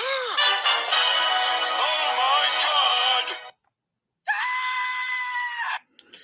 Yes, on to the next actress that's casted for Sonic the Hedgehog 3 is um a young um a young person who goes by let me see if I can find it. Let me see if I can find that shit. Let me see. Hang on a minute here. I know I had that story. Hold on a minute.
Yes. Yes, actress Aaliyah Brown has confirmed she is playing Maria Robotnik in Sonic the Hedgehog 3, a pivotal character in Shadow's backstory. Um Brown posted a photo on Instagram showing a Sonic 3 chair with the name Maria printed on the fabric. The young actress is sitting in the seat wearing a black padded coat covering her face and body, leading people to believe that the movie will adapt the tragic events and story of Maria Robotnik from Sonic Adventure 2. No offense, but are you wearing a body bag? One person quiz on the post, to which another joke she's getting into character, while a third person said that's the canon event. Brown herself found the humor in her potentially short screen time, laughing in response and telling the original poster, no offense taken. IGN exclusively revealed the news of Brown's involvement with Sonic the Hedgehog 3 earlier this month while announcing several other newcomers to the cast, which I just discussed. Um, at the time, however, it was unconfirmed who Brown would be playing, though many thought she would star as Maria in the highly anticipated threequel. The post-credit scene for Sonic the Hedgehog 2 teased the introduction of Shadow the Hedgehog, who was part of Gerald Robotnik Gerald's plan to cure his granddaughter Maria of her terminal illness. Shadow had a caring, protective bond with Maria, but she was killed right before his eyes by a gun soldier um, when trying to help him escape. Now I don't know what gun stands for as an acronym, but I could possibly look it up though. Hold on a second. Um So the logo for the third Sonic film is also a homage to Sonic Adventure 2, and the game's iconic theme song "Live and Learn" will be making a comeback when the movie comes to theaters on December 20th, 2024 this year, with Jim Carrey reprising his role as Dr. Robotnik alongside several other returning cast members and newcomers. All right, what the hell is gun? I don't. I want to look this up. Let me look this up though before I move on to the next one, man. Hold on, man. What does um gun stand for in um Sonic the Hedgehog um movies? Let me see. I want to see what it stands for so I can actually get a better idea what that is. So for those of you who may not know that have already seen Sonic the Hedgehog and Sonic the Hedgehog 2, the acronym GUN stands for Guardian Units of Nations, also known as the Guardian Units of the Nations and abbreviated as GUN, GUN or GUN, is a group that appears in the Sonic the Hedgehog series. It is an international military and security organization on Earth, as well as the National Defense Forces of the United Federation. So there you have it. There you have it. So there you have it. Let me go to what what else what else I need to actually. So, so there you have it right there, folks.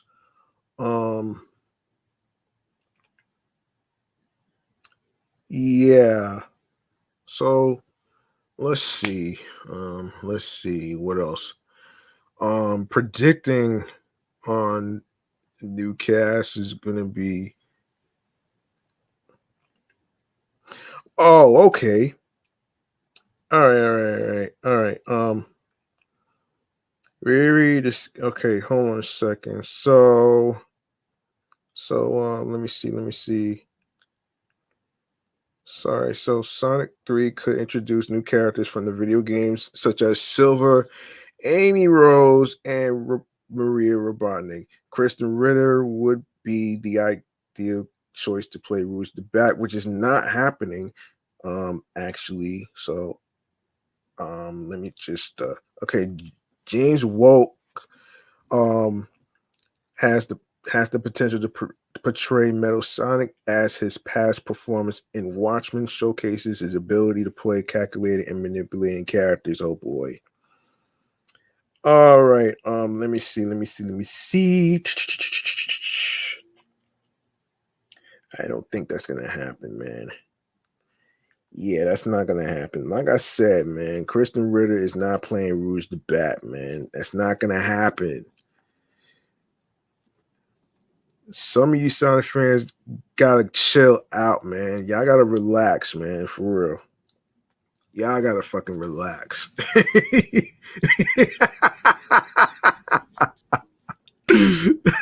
I know how badly y'all want Rouge the Bat to be in Sonic the Hedgehog 3, but that's not gonna happen. And same thing with the whole Amy Rose character. She's not gonna be in Sonic 3 the Hedgehog, man. Maybe as an introduction, but maybe as an introduction in a future Sonic movie, but that has to be determined. In other words, remains to be seen, man. So we have to wait and see. All right, so let's see.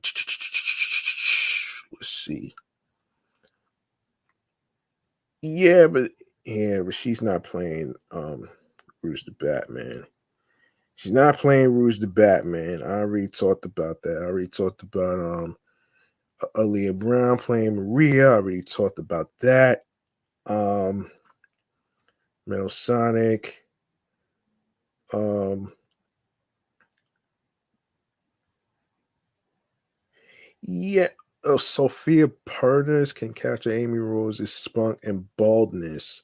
Now, I don't know about that though, man. You know what I mean? But it's crazy. But we'll see. We'll see, man. You know what I'm saying? All right, one character who is confusingly missing from the Sonic movies is Amy Rose, the pink hedgehog who is one of Sonic's most frequent allies. She may not be very strong, but Amy uses the Pico Pico hammer with an impressive amount of skill.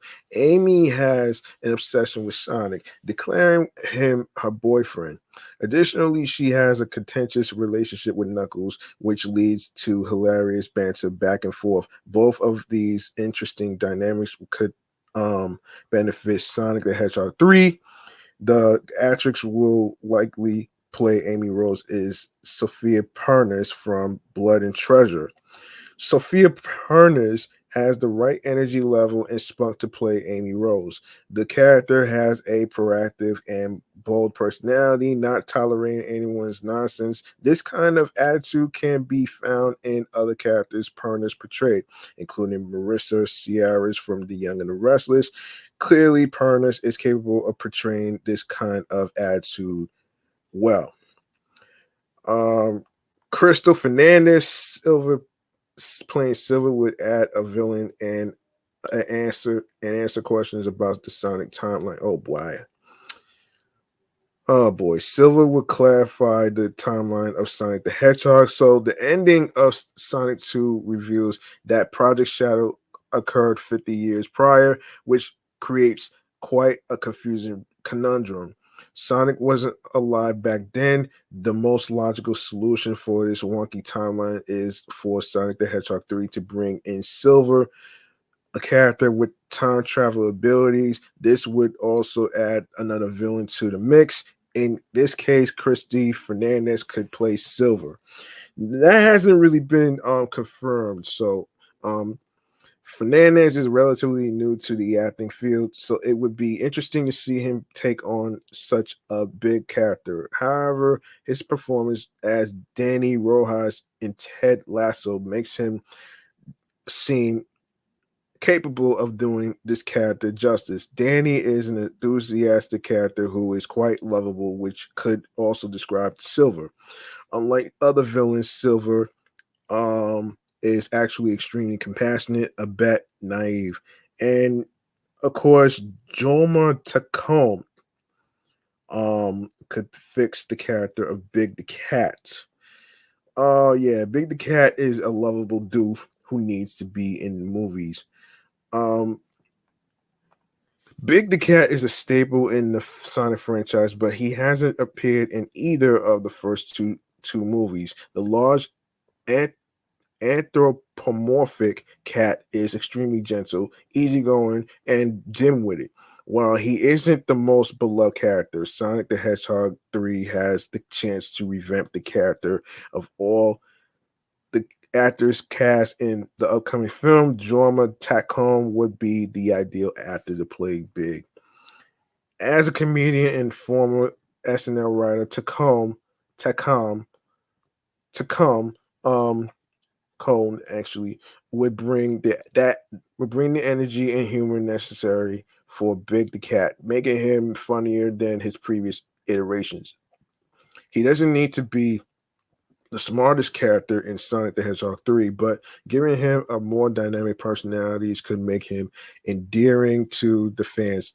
Tack Cone also can manipulate his voice well, meaning he could mimic Big's tone of voice. He will have to be careful though about replicating the cadence, since the voice of Big sometimes sounds like it's mocking people with intellectual disabilities. Well, look, let me explain something. Let me explain something, man. There's a reason why there's a reason why, and I've been watching some YouTube videos and stuff like that, and people like YouTubers Speed Supersonic and other YouTubers had explained the reason why you're not gonna see Amy and Rouge the Bat in the movies because it's because it'll be like it'll be too crowded in the movie, man. And plus, Paramount got to worry about the money and budget and all that other stuff whatsoever. So all that has to do with budget in terms of the money. So you know what I'm saying. So that's not gonna really happen because you gotta understand that Sonic 3 is featuring Shadow the Hedgehog and Maria. So you know what I'm saying. So like that's not gonna really happen, man. You know what I'm saying? Maybe as an introduction, but it's not gonna be featured in the film. So you know what I'm saying? So, it is what it is, man. So I just want to put it out there, man. And of course, let me get to the person who is playing Shadow the Hedgehog. I know lots of you may have known about this. Um, Lots of you may have known about this, man. Um, Many of you may know him from the Matrix movies. Some of you may have remembered him from the movie Speed. And and the crazy part is I remember the Easter egg in the I remember the Easter egg in the first movie, Sonic the Hedgehog. There was a scene where the where one of the characters was watching TV or whatever, watching Speed, and Sonic mentioned Keanu's name. Keanu, yeah, and I remember that, and this is where the folks from Variety comes in, and of course John Campia already already talked about it on his YouTube channel, the John Campia Show podcast, which I actually watched that already whatsoever. So yeah, so the folks from Variety says this though. From Hitman to Hedgehog, John Wick leading man Keanu Reeves will voice Shadow the Hedgehog in Sonic 3 the Hedgehog. A source confirmed to Variety. He joins a cast that includes Ben Schwartz as Sonic as well as Jim Carrey as the villainous Dr. Robotnik. By the way, Hollywood Reporter also talked about that too. So, and along with other websites. Um, he joins a cast that includes Ben Schwartz as Sonic, as well as Jim Carrey as villainous Dr. Robotnik. A spokesperson for Paramount Pictures, the studio behind the film, declined to comment. Well, too late, man. Too late, man. Um, in the game's Shadow the Anthropomorphic Hedgehog, his fur is black while Sonic's is blue. Um, for those of you who may not know who Shadow the Hedgehog is, Shadow the Hedgehog is an anti-hero of sorts. He's also often an antagonist to Sonic. Reeves' credits include Speed, Bram Stoker's Dracula, and My Own Private Idaho, as well as the Matrix franchise. He will next appear in the John Wick spin-off Ballerina, opposite Anna de Armas. Um, his characters revealed in a new trailer that dropped last week in CinemaCon got huge applause from the crowd of movie theater executives, a sign of the actor's box office prowess. Reeves is also set to co-star in Good Fortune alongside um, Aziz Ansari, um, Seth Rogen, Kiki Palmer, and Sandra Oh. Um, Jeff Jeff Fowler, who oversaw the first two Sonic movies, is returning as the director on the latest sequel. Neil H. Moritz, Toby Asher, Toru Nakahara, and Hitachi Oko- hold on, Hitachi Akuno will produce Sonic 3, which will open in theaters on December 20th, 2024. Mark your calendars. The franchise is one of Paramount's most successful, with the combined global box office for Sonic the Hedgehog and Sonic the Hedgehog 2 standing at $725.2 million. Wow. Wow. Wow, wow, wow. Ain't that something, man? That's pretty dope though, man. The more they continue to do this, the more they'll actually do more stories behind um Sonic and the other characters and stuff. So, we have to wait and see, man. I'm not gonna be speculating here, folks. So um so um yeah, that's pretty dope though, man.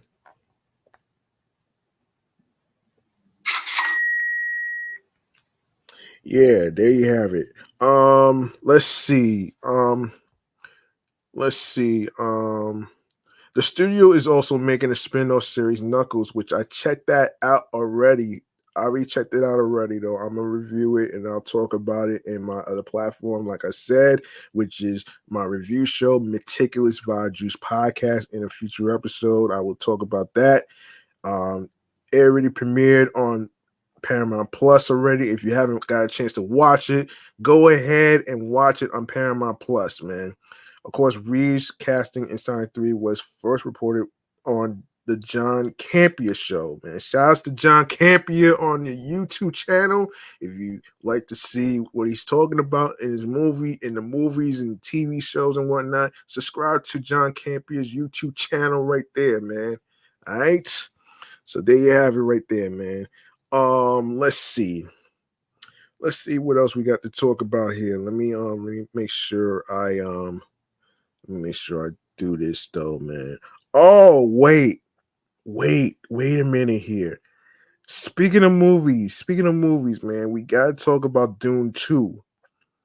We gotta talk about Dune 2. Yeah, and by the way, man, Sonic 3 the Hedgehog already wrapped up filming, and obviously it was featured in CinemaCon, which I'll go over the CinemaCon highlights and shit. So let's go into let's go into Let's go into Dune 2. Yeah, Dune 2, man. You know what I mean? We're gonna get into it right here. So Dune 2, right here. Right here. Let me see how much time we got here. Yes. So, let's get into it right here, man. And of course, Dune 2 nears $700 million at the box office, according to the folks from Variety. Box office sales continue to flow for Dune Part 2, which is nearly $700 million worldwide. Director Dennis Villeneuve, Delson Villeneuve's sci-fi epic has grossed $276 million in North America and $419 million overseas, bringing its total tally to $695.8 million after 8 weeks of release. It's the it's an impressive benchmark in post-COVID times. Only 5 movies in 2023, 8 in 2022, and 5 in 2021 managed to cross the $700 million mark. Wow. At this point, Dune 2 is the highest grossing movie of 2024 at the domestic and worldwide box office. Outside of the US and Canada, the biggest markets are the UK, $48.8 million, China, $48.5 million, France, $42.6 million, Germany, $39.7 million, and Australia, $22.5 million. Wow, son. Dune Part 2 has far outgrossed its predecessor, 2021's Dune, which generated $433 million while landing simultaneously on HBO Max. The sequel's impressive staying power is thanks to several factors, including glowing word of mouth, an A-list ensemble led by Timothy Chalamet, who played Wonka, and Zendaya, who's also in another movie called Challengers, which I will talk about in the future, and interest in IMAX and other premium formats. It's it also helps that, unlike the original, the follow-up film is only available to watch on the big screen. Warner Brothers and Legendary Entertainment co-produced and co-financed Dune Part 2, which cost $190 million to produce and roughly $100 million more to promote to global audiences. Based on the second half of Frank Herbert's seminal 1965 novel, the story continues the mythic quest of Chalamet's Paul Atreides, a messianic figure who seeks safety in the desert after powerful royals betray his family. Austin Butler, who played Elvis, is in the movie. Florence Pugh, um, Christopher Walken, Rebecca Ferguson, Josh Brolin, and Stellan Skarsgård round out the cast. Yeah, yeah, that has to be pretty good, man. That's pretty good, man. That's pretty good. That's pretty good. Hold on a sec. Okay, we are going to. I want to actually get to. Let me see. All right. Um. All right. Before I get to fun things to do. Um. Before I get to fun things to do, man. Let me go to. Damn it.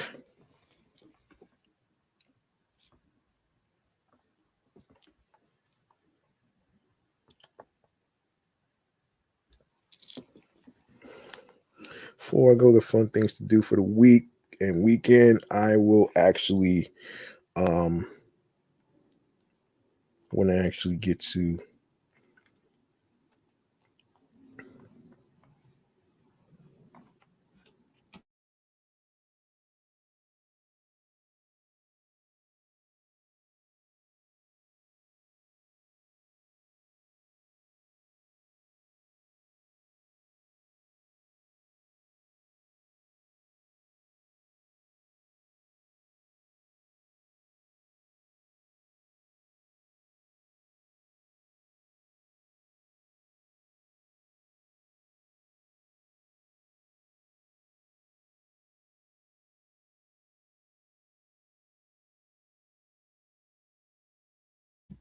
So Xbox has decided to create a controller for the movie Dune 2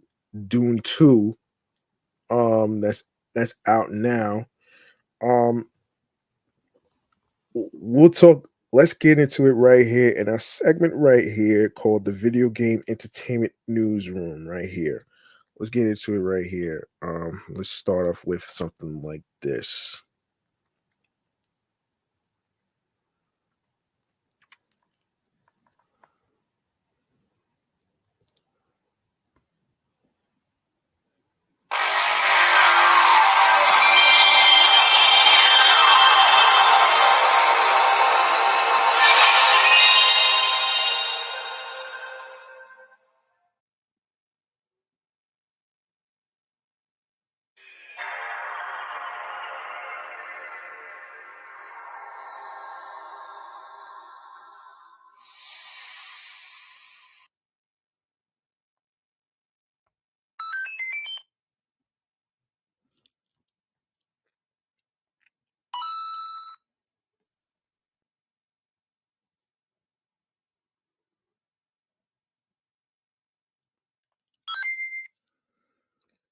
All right. Let's get into it though, man. All right. All right. So Xbox decides to make a controller. So let's get into it right here. And this is the story right here. According to Xbox News, the hell's going on with this shit, man? The hell's going on? Hold on a minute here. Um, I need to.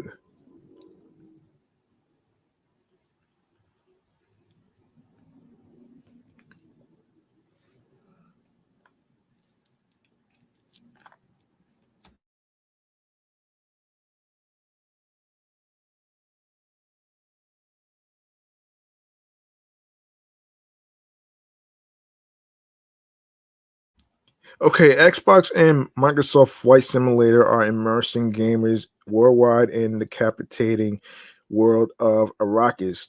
Commemorating the highly anticipated release of Dune Part 2, enthusiasts can anticipate a free game expansion for Microsoft Flight Simulator launching bespoke Xbox hardware and an awe-inspiring gaming simulator are all intricately inspired by the film. The two prominent stars from the movie, Timothy Chalamet portraying Paul Atreides, and Austin Butler, who embodies Fade Martha Harkonnen, captured the collaboration with a short video. Dune comes alive like never before in free expansion. Microsoft Flight Simulator working with Legendary Pictures and Warner Legendary Pictures and Warner Brothers Pictures. Oh, damn it.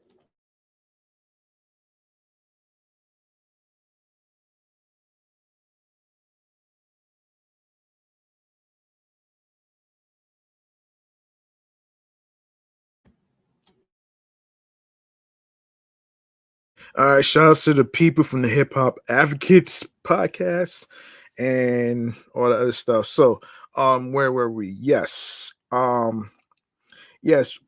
Legendary Pictures and Warner Brothers Pictures for the first time ever is taking you beyond planet Earth into the harsh deserts of the world of Dune and the planet Arrakis. The skies of Arrakis are traversed by a death craft called an ornithopter, a nimble flying machine propelled by four precisely tuned oscillating wings. The Royal Entreaties Ornithopter is a special ultra performance variant of the craft, renowned for its lighting, acceleration, blazing speeds, and precision maneuver maneuverability when under the control of pilots skilled in its operation and who have the fortitude to survive the harsh extremes of Dune. Microsoft Flight Simulator aviators have the unique opportunity starting today to put their courage and skills to the test in the cockpit of the Royal Intruders. Uh, Ornithopter is this latest expansion, which includes three tutorials: takeoff, landing, and free fall. Once simmers have mastered the basics, they can move on to attempt the package's 6 activities, 5 time trials, and a daring rescue mission where aviators must save their flight instructor before a massive sandstorm engulfs him. Um, Custom Xbox Series S with Dune themed Ornithopter stand and world's first floating Xbox controller, a specially designed console holder inspired by the Ornithopter captures the vibrant colors of Arrakis' sun, planets, and sand. This custom Xbox Series S is a true collector's items for fans. In addition, Xbox introduced the world's first floating Xbox controller, hovering above oceans of sand dunes like an ornithopter. The visually stunning design will look great in any living room. Fans have the chance to win this set of custom hardware by following Xbox on X, formerly Twitter, and retweeting the official Xbox sweepstakes, which already happened already. So that's really over, and that's already wrapped up already by March 24th already. So that's long gone already. All right. So Ornithopter gaming simulators following their appearance at the world premiere in London and at the US premiere in New York. Xbox will be bringing 2 life-size Royal Intruders Ornithopter gaming simulators to the London Microsoft Experience Center on Oxford Circus, which already happened in New York already, February 16th. Um, Hang on.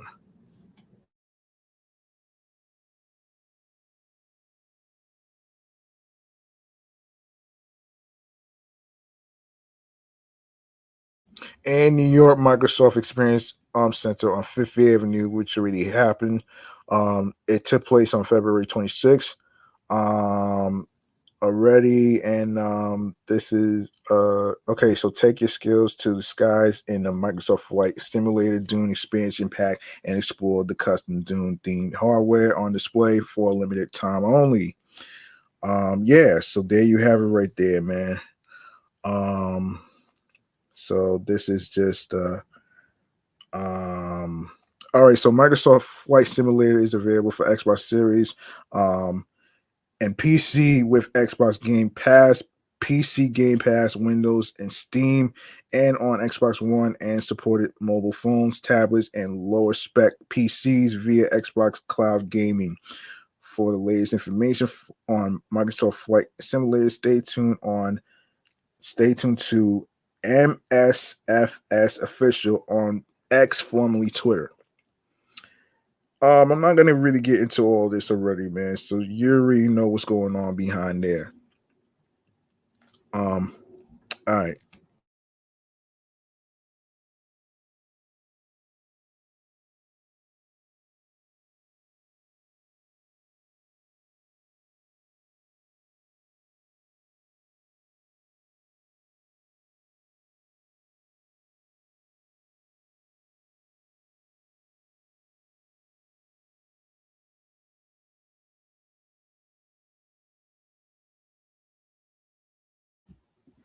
All right, I want to run down some mental health podcasts for you folks out there that's going through things um with um with whatever you're going through whatsoever. So I want to actually provide y'all with some podcast stuff to listen to.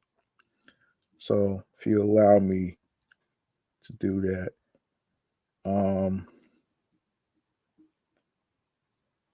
yes, so podcast juice of the week, man. I haven't done this in a long time, man. You know what I mean? I haven't done this shit in a long time, man. So I'm bringing it back, like I said. So here it is. Podcast juice of the week, man. This is where I actually give you the rundown on some podcast shows to actually check out. So, um, so here it is, right here. So here it is, right here, man. Podcast juice of the week. Um, so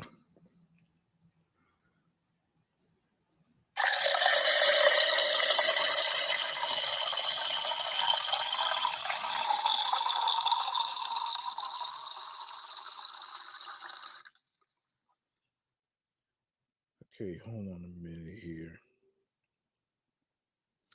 Hold on, let me do this.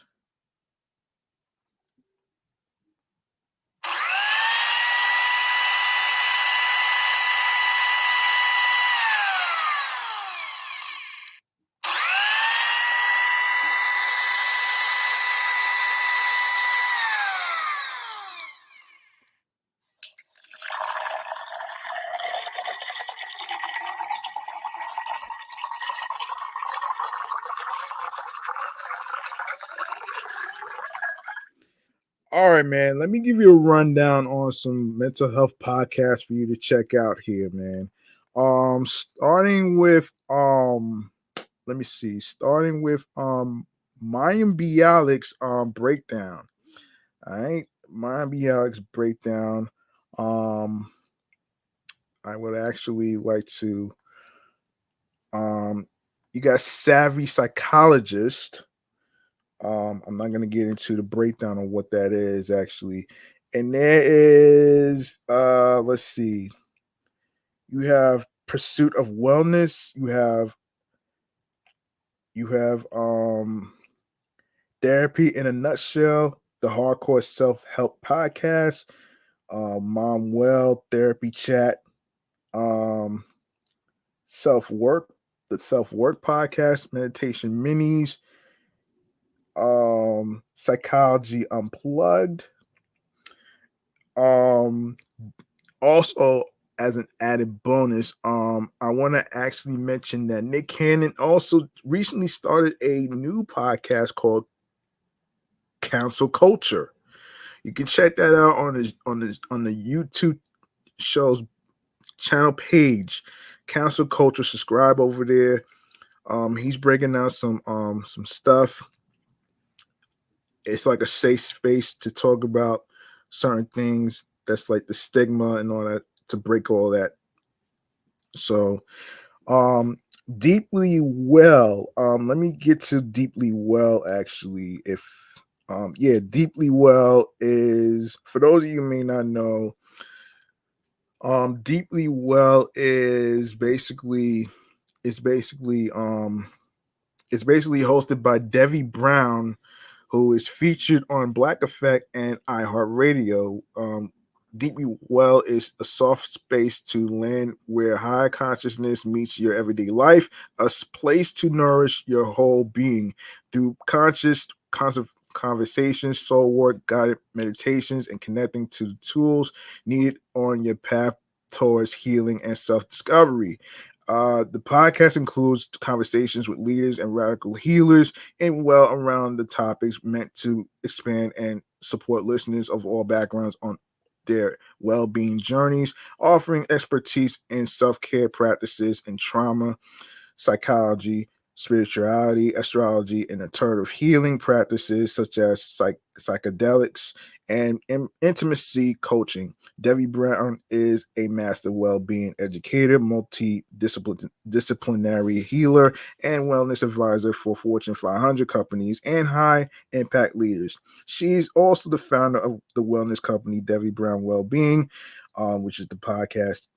Debbie focus is on those who have had complex lived experiences and led high impact lives. Her work is rooted in sharing tangible lineage, healing practices to support a solvent lifestyle and holistic well-being. For those mental health podcasts, you can also subscribe to Spotify, um, Amazon Music, you have iHeartRadio and other streaming platforms wherever you listen and get your podcasts. All right. All right. So let's go to some fun activities to do. I actually want to actually um All right, let's get into. Hold on a second, man. I want to get to if I have time. 2:37. All right, man. I'm gonna run down some stuff right here. In oh my god.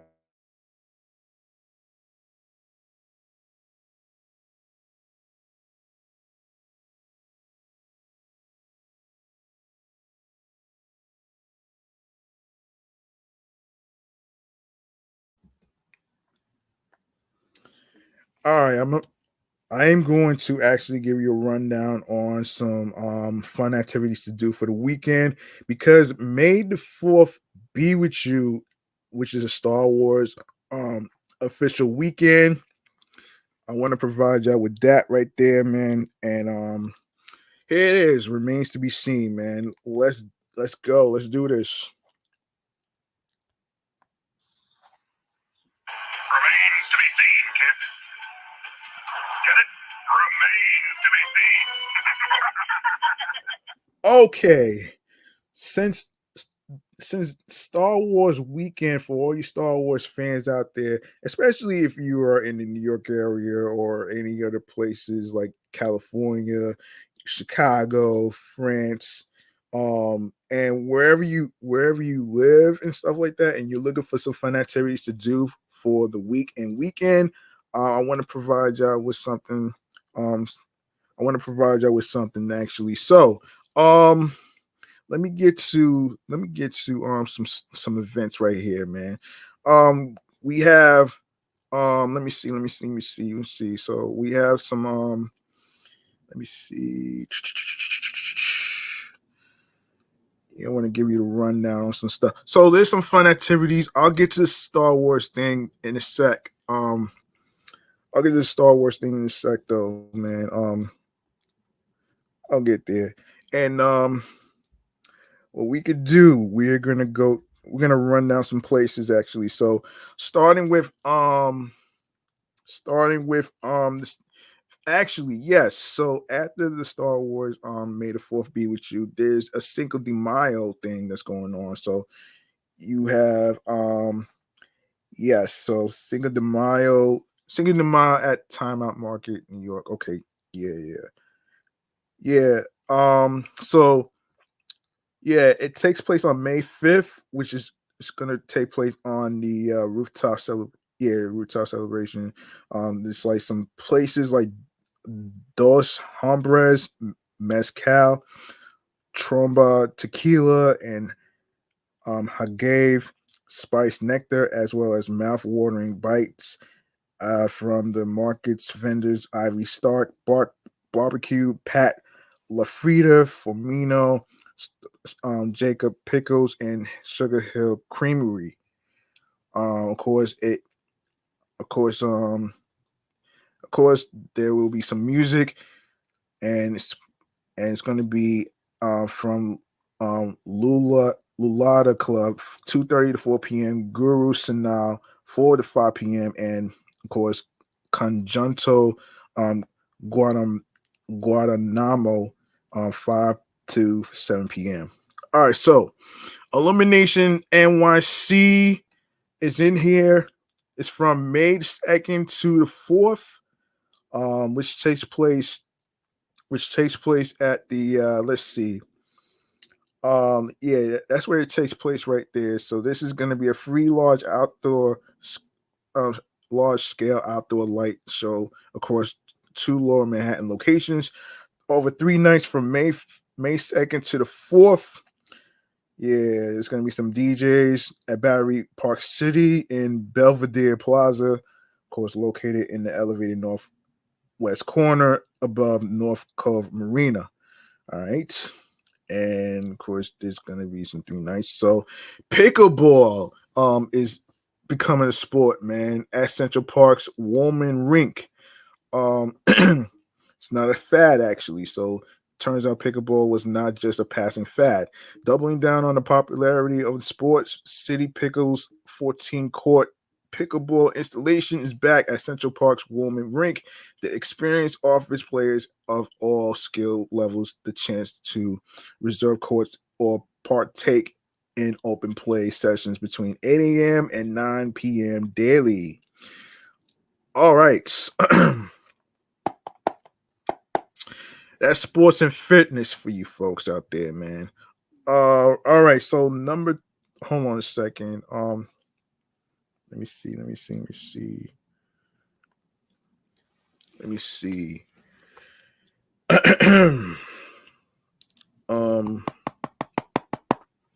The hell's going on with my shit? All right. Let me get to.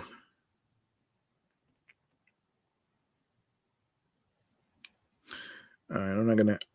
So we have the Rooftop Cinema Club, the Mets' Roof Garden Commission,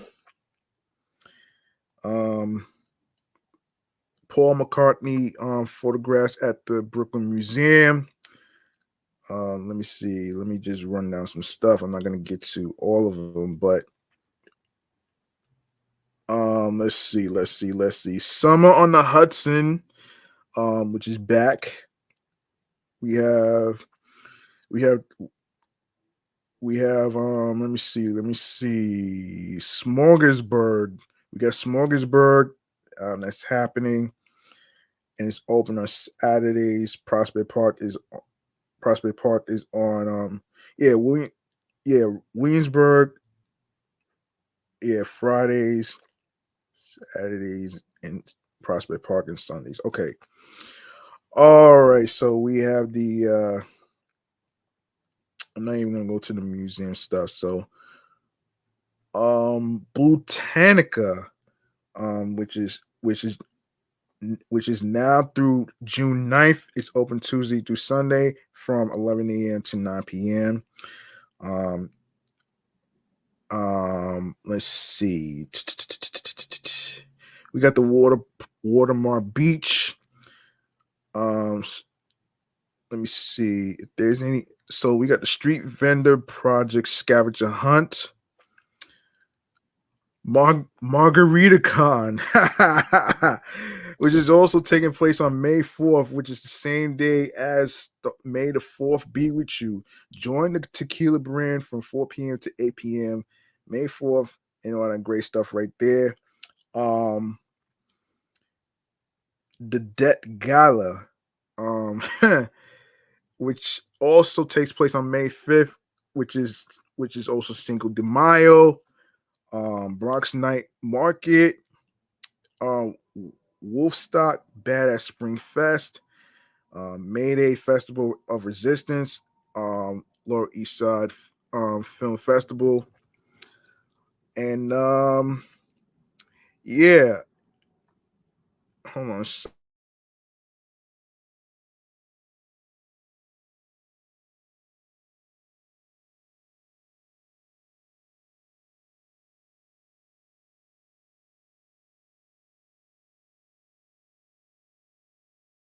All right, on to some Star Wars activities. All right, so what we have here is Star Wars Kids Paint and Pizza, which is in Floral Park in Floral Park, New York. Signs of Star Wars Trailside Nature and Science Center, Mountainside, New Jersey. For you New Jerseyans out there that's looking for some fun activities to do, I got you here too. May the 4th be with you. Skate, United States of America.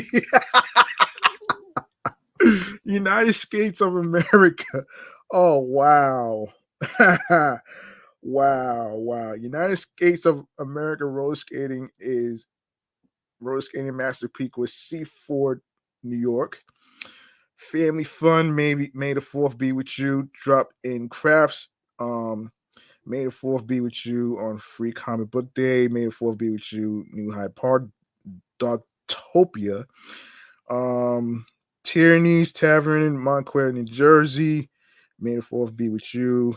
Dogtopia and of Shrewsbury, Tinton Falls, New Jersey, Dartopia of Mount Kisco in Mount Kisco, New York. Um, all right, some fun stuff to do for the weekend. Actually, there's some other stuff that I wanted to actually get to, but I'm not gonna have time to get to all of them. So, oh shit. All right, man. I'm about to wrap this up right here, man. I'm not gonna waste any time here, man. I ain't gonna waste any time here, man. So let me get to um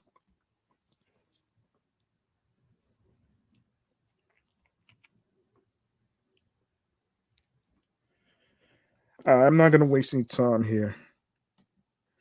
All right, so I'm gonna wrap this up right here. I'm not gonna get to the drinks and all that other stuff um due to time constraints. So we're gonna get into stream choices on the go right here, right now. I want to get out of here and all that other great stuff right there. So let's get to it right here, man. Stream choices on the go, man. Let's do this right here, right now, man. I this is crazy, man. A 2 hour long episode. So anyway, just bear with me, man. Just bear with me. I got this. So um all right, here we go. Come on.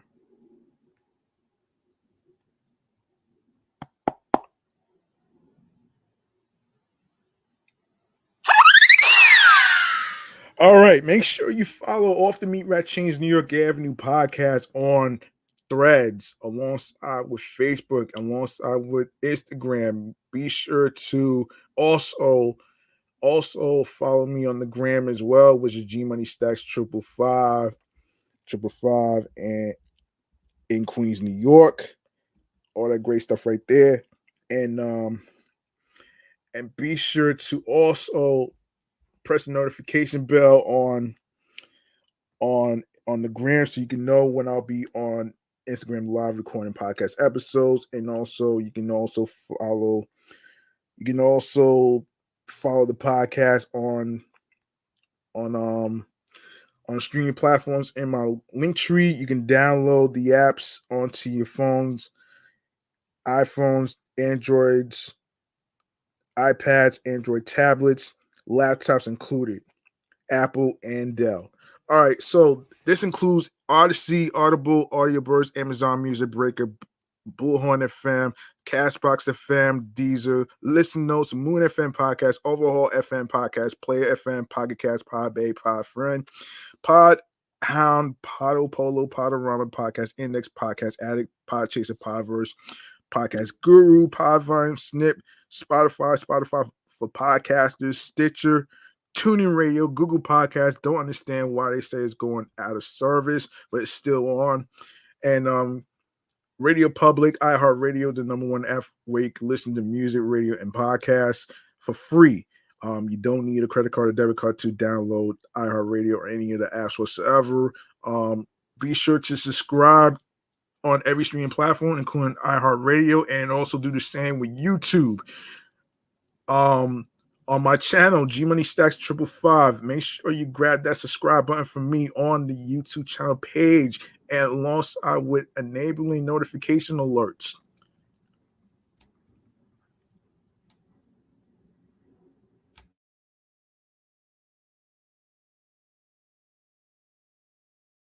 Yes, alongside with enabling alerts, and alongside with leaving a like and a comment, alongside with listening, streaming, um watching the episodes in case you miss any of them whatsoever. Like I said, press the notification bell um for more video podcast live episodes. And of course, be sure to download. You can add the podcast to your playlist on every streaming platforms, wherever you get your podcasts, wherever streaming platform you get your podcasts. All right. And tell a friend to another friend, spread the word.